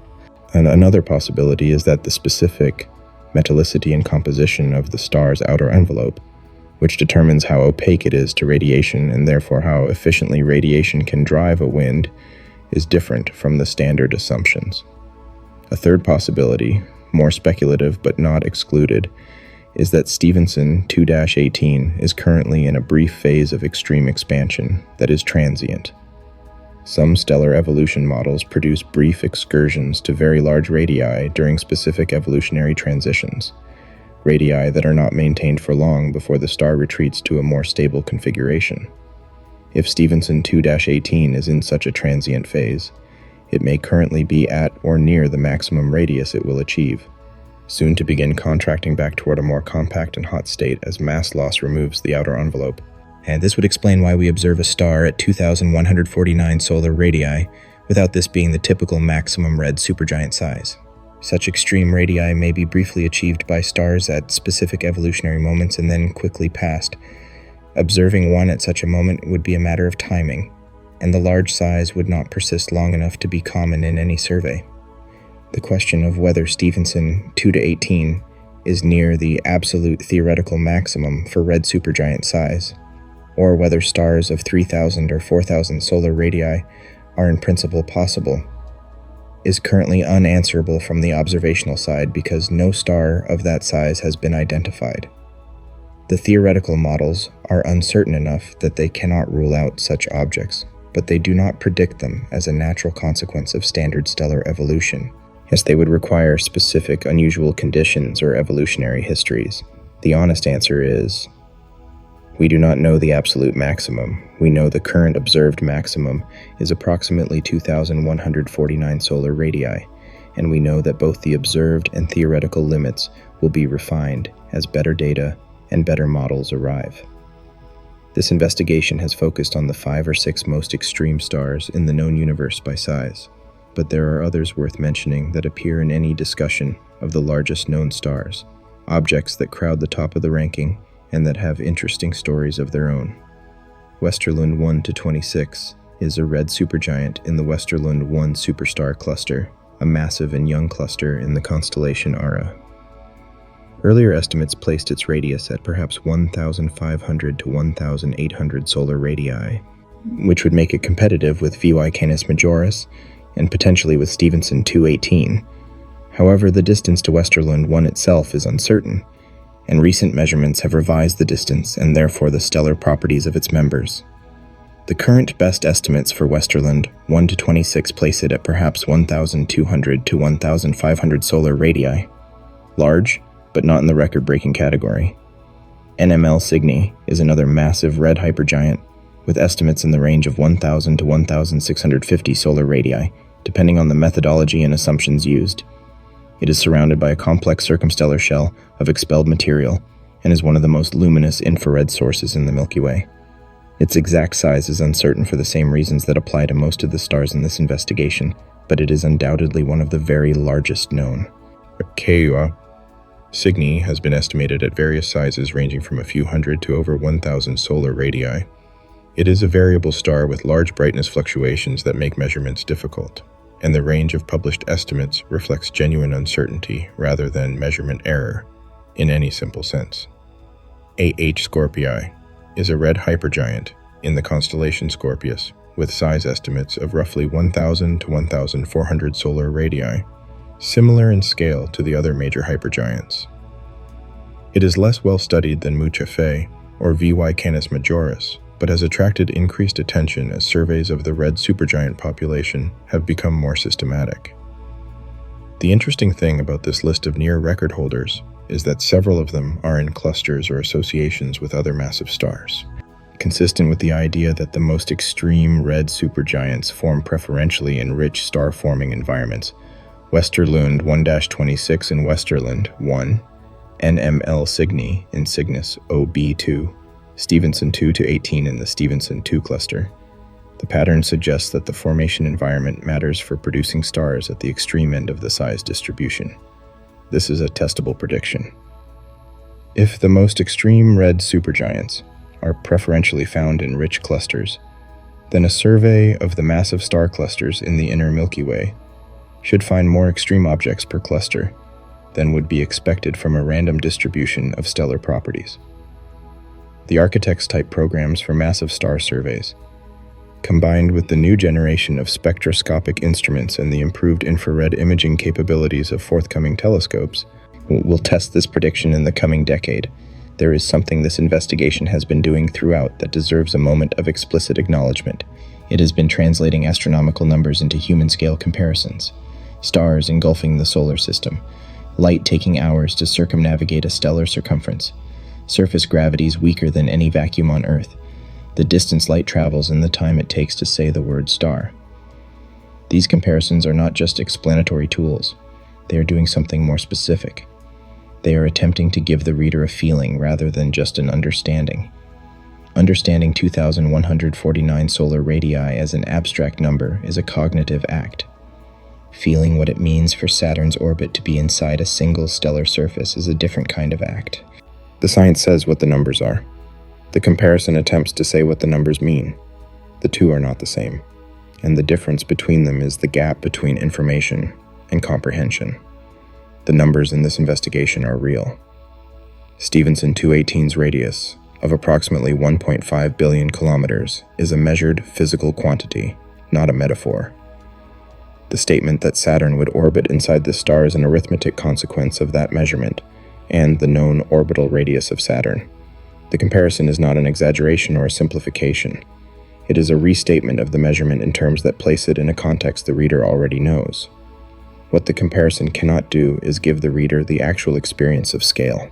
No one alive has ever seen a sphere with a radius of 1.5 billion kilometers, and no one has ever stood at the surface of a red supergiant and looked outward at the surrounding space. The comparisons we use, the reference to Saturn's orbit, the reference to the solar system as a whole fitting inside the star, are approximations of comprehension. They are the closest we can get, and they are perhaps close enough, not because the scale becomes fully comprehensible in any profound sense, but because the comparison creates a frame of reference that allows the reader to feel the distance between the familiar and the extreme. The feeling is not understanding, but it is not nothing. It is the beginning of understanding, the emotional foundation on which the conceptual understanding can be built. This is why the largest stars are worth investigating even for readers who will never be astronomers, never use a telescope, and never calculate a parallax or model a stellar interior. The scale these objects represent is a fact about the universe we inhabit. The universe contains Stephenson 2-18. That fact has consequences for what kind of universe we live in, even if those consequences are entirely philosophical.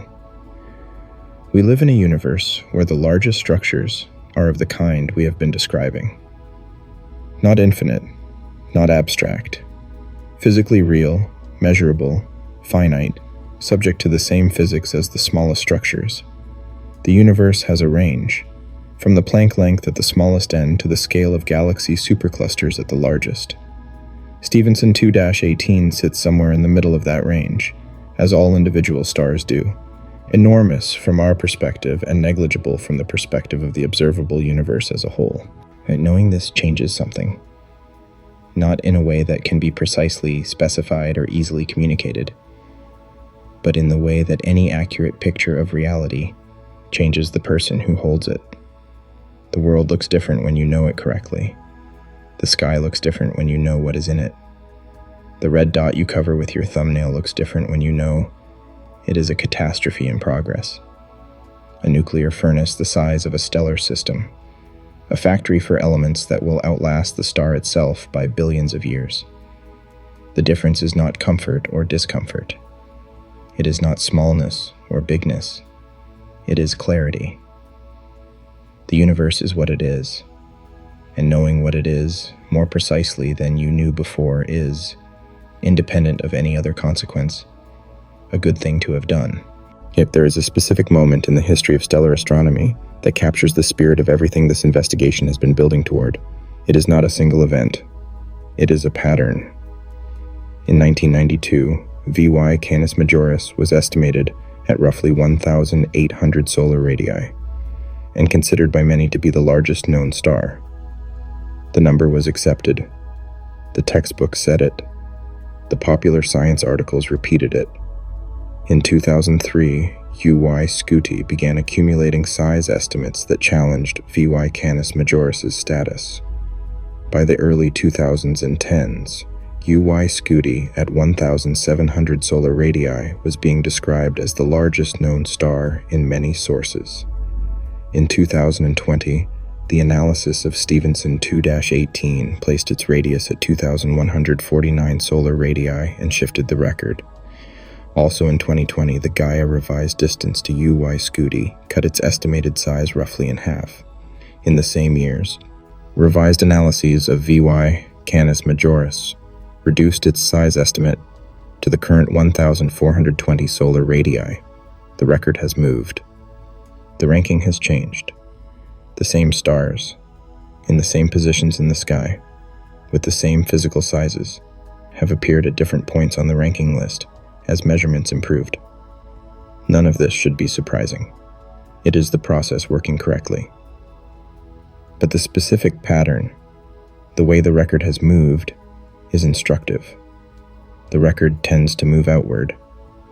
Each new comprehensive analysis, each new infrared survey, each new generation of instruments has generally pushed the estimated sizes of the most extreme stars upward rather than downward, because better instruments detect objects that were previously too faint or too dust-obscured to characterize.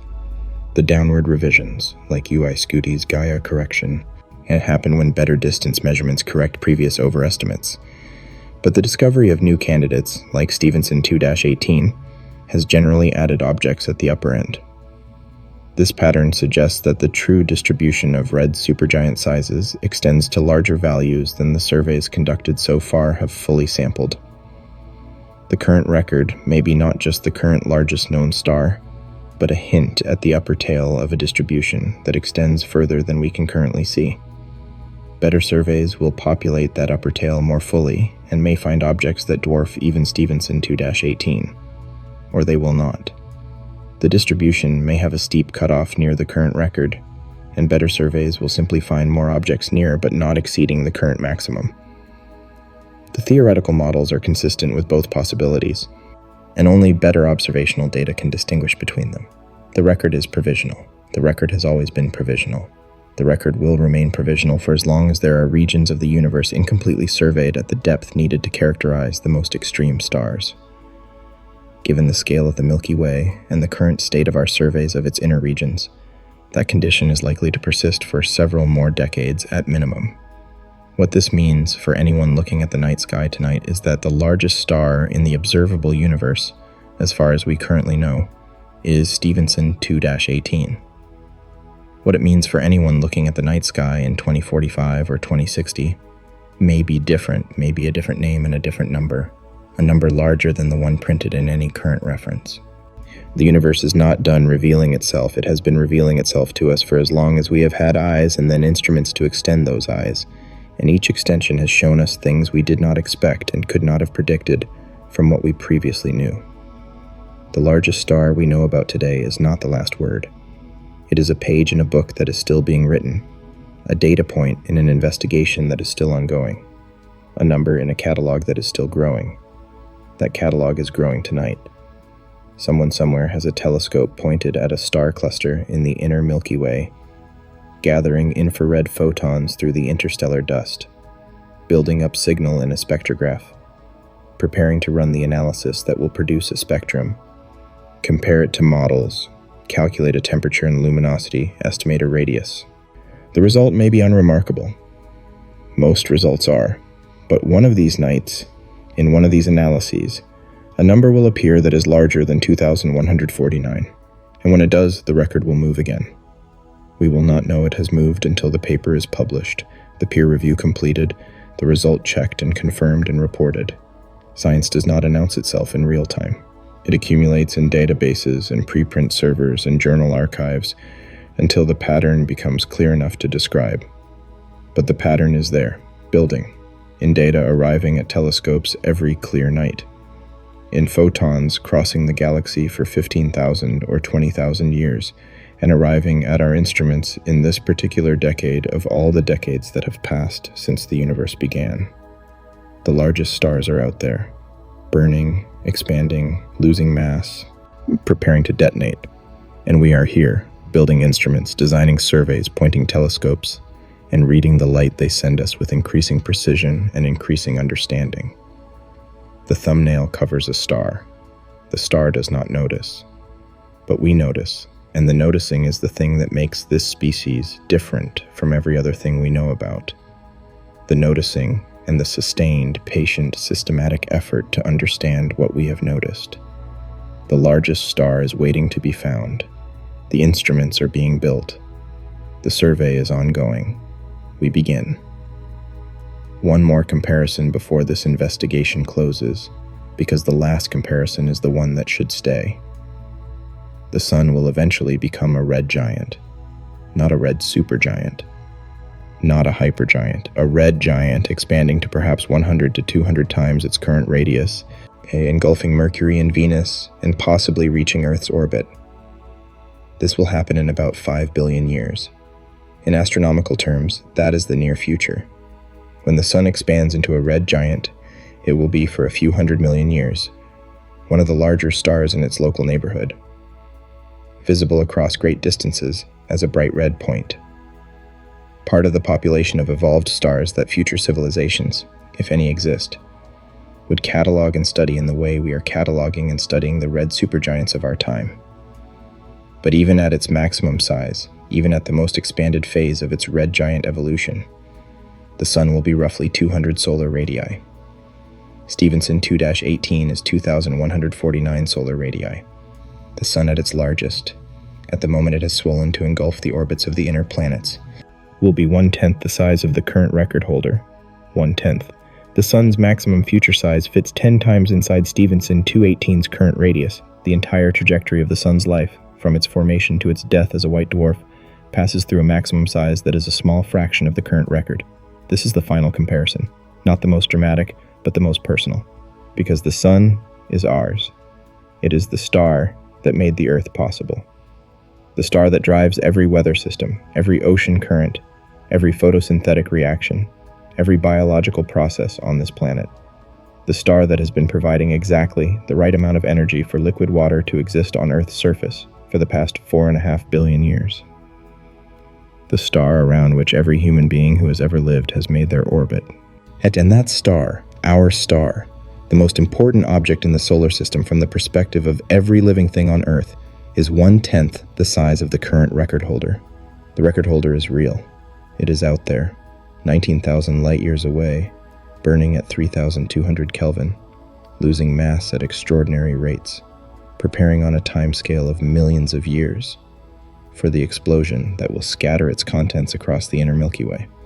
And the sun is out there 8 light minutes from Earth, burning steadily, maintaining the equilibrium that makes this planet habitable, carrying in its interior the nuclear reactions that have sustained life here for billions of years. Both are real. Both are products of the same physical laws. The difference in their scales is a consequence of their initial masses and their ages. Nothing more profound than that. The universe makes both kinds of stars, and makes them by the same mechanism, and both are following the same evolutionary path toward the same kind of ending, separated by the details of their masses and compositions. The sky holds both. The thumbnail covers both.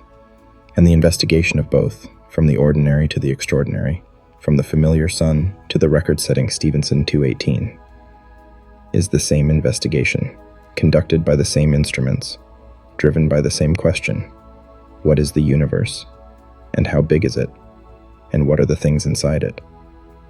The answer keeps growing. The instruments keep improving.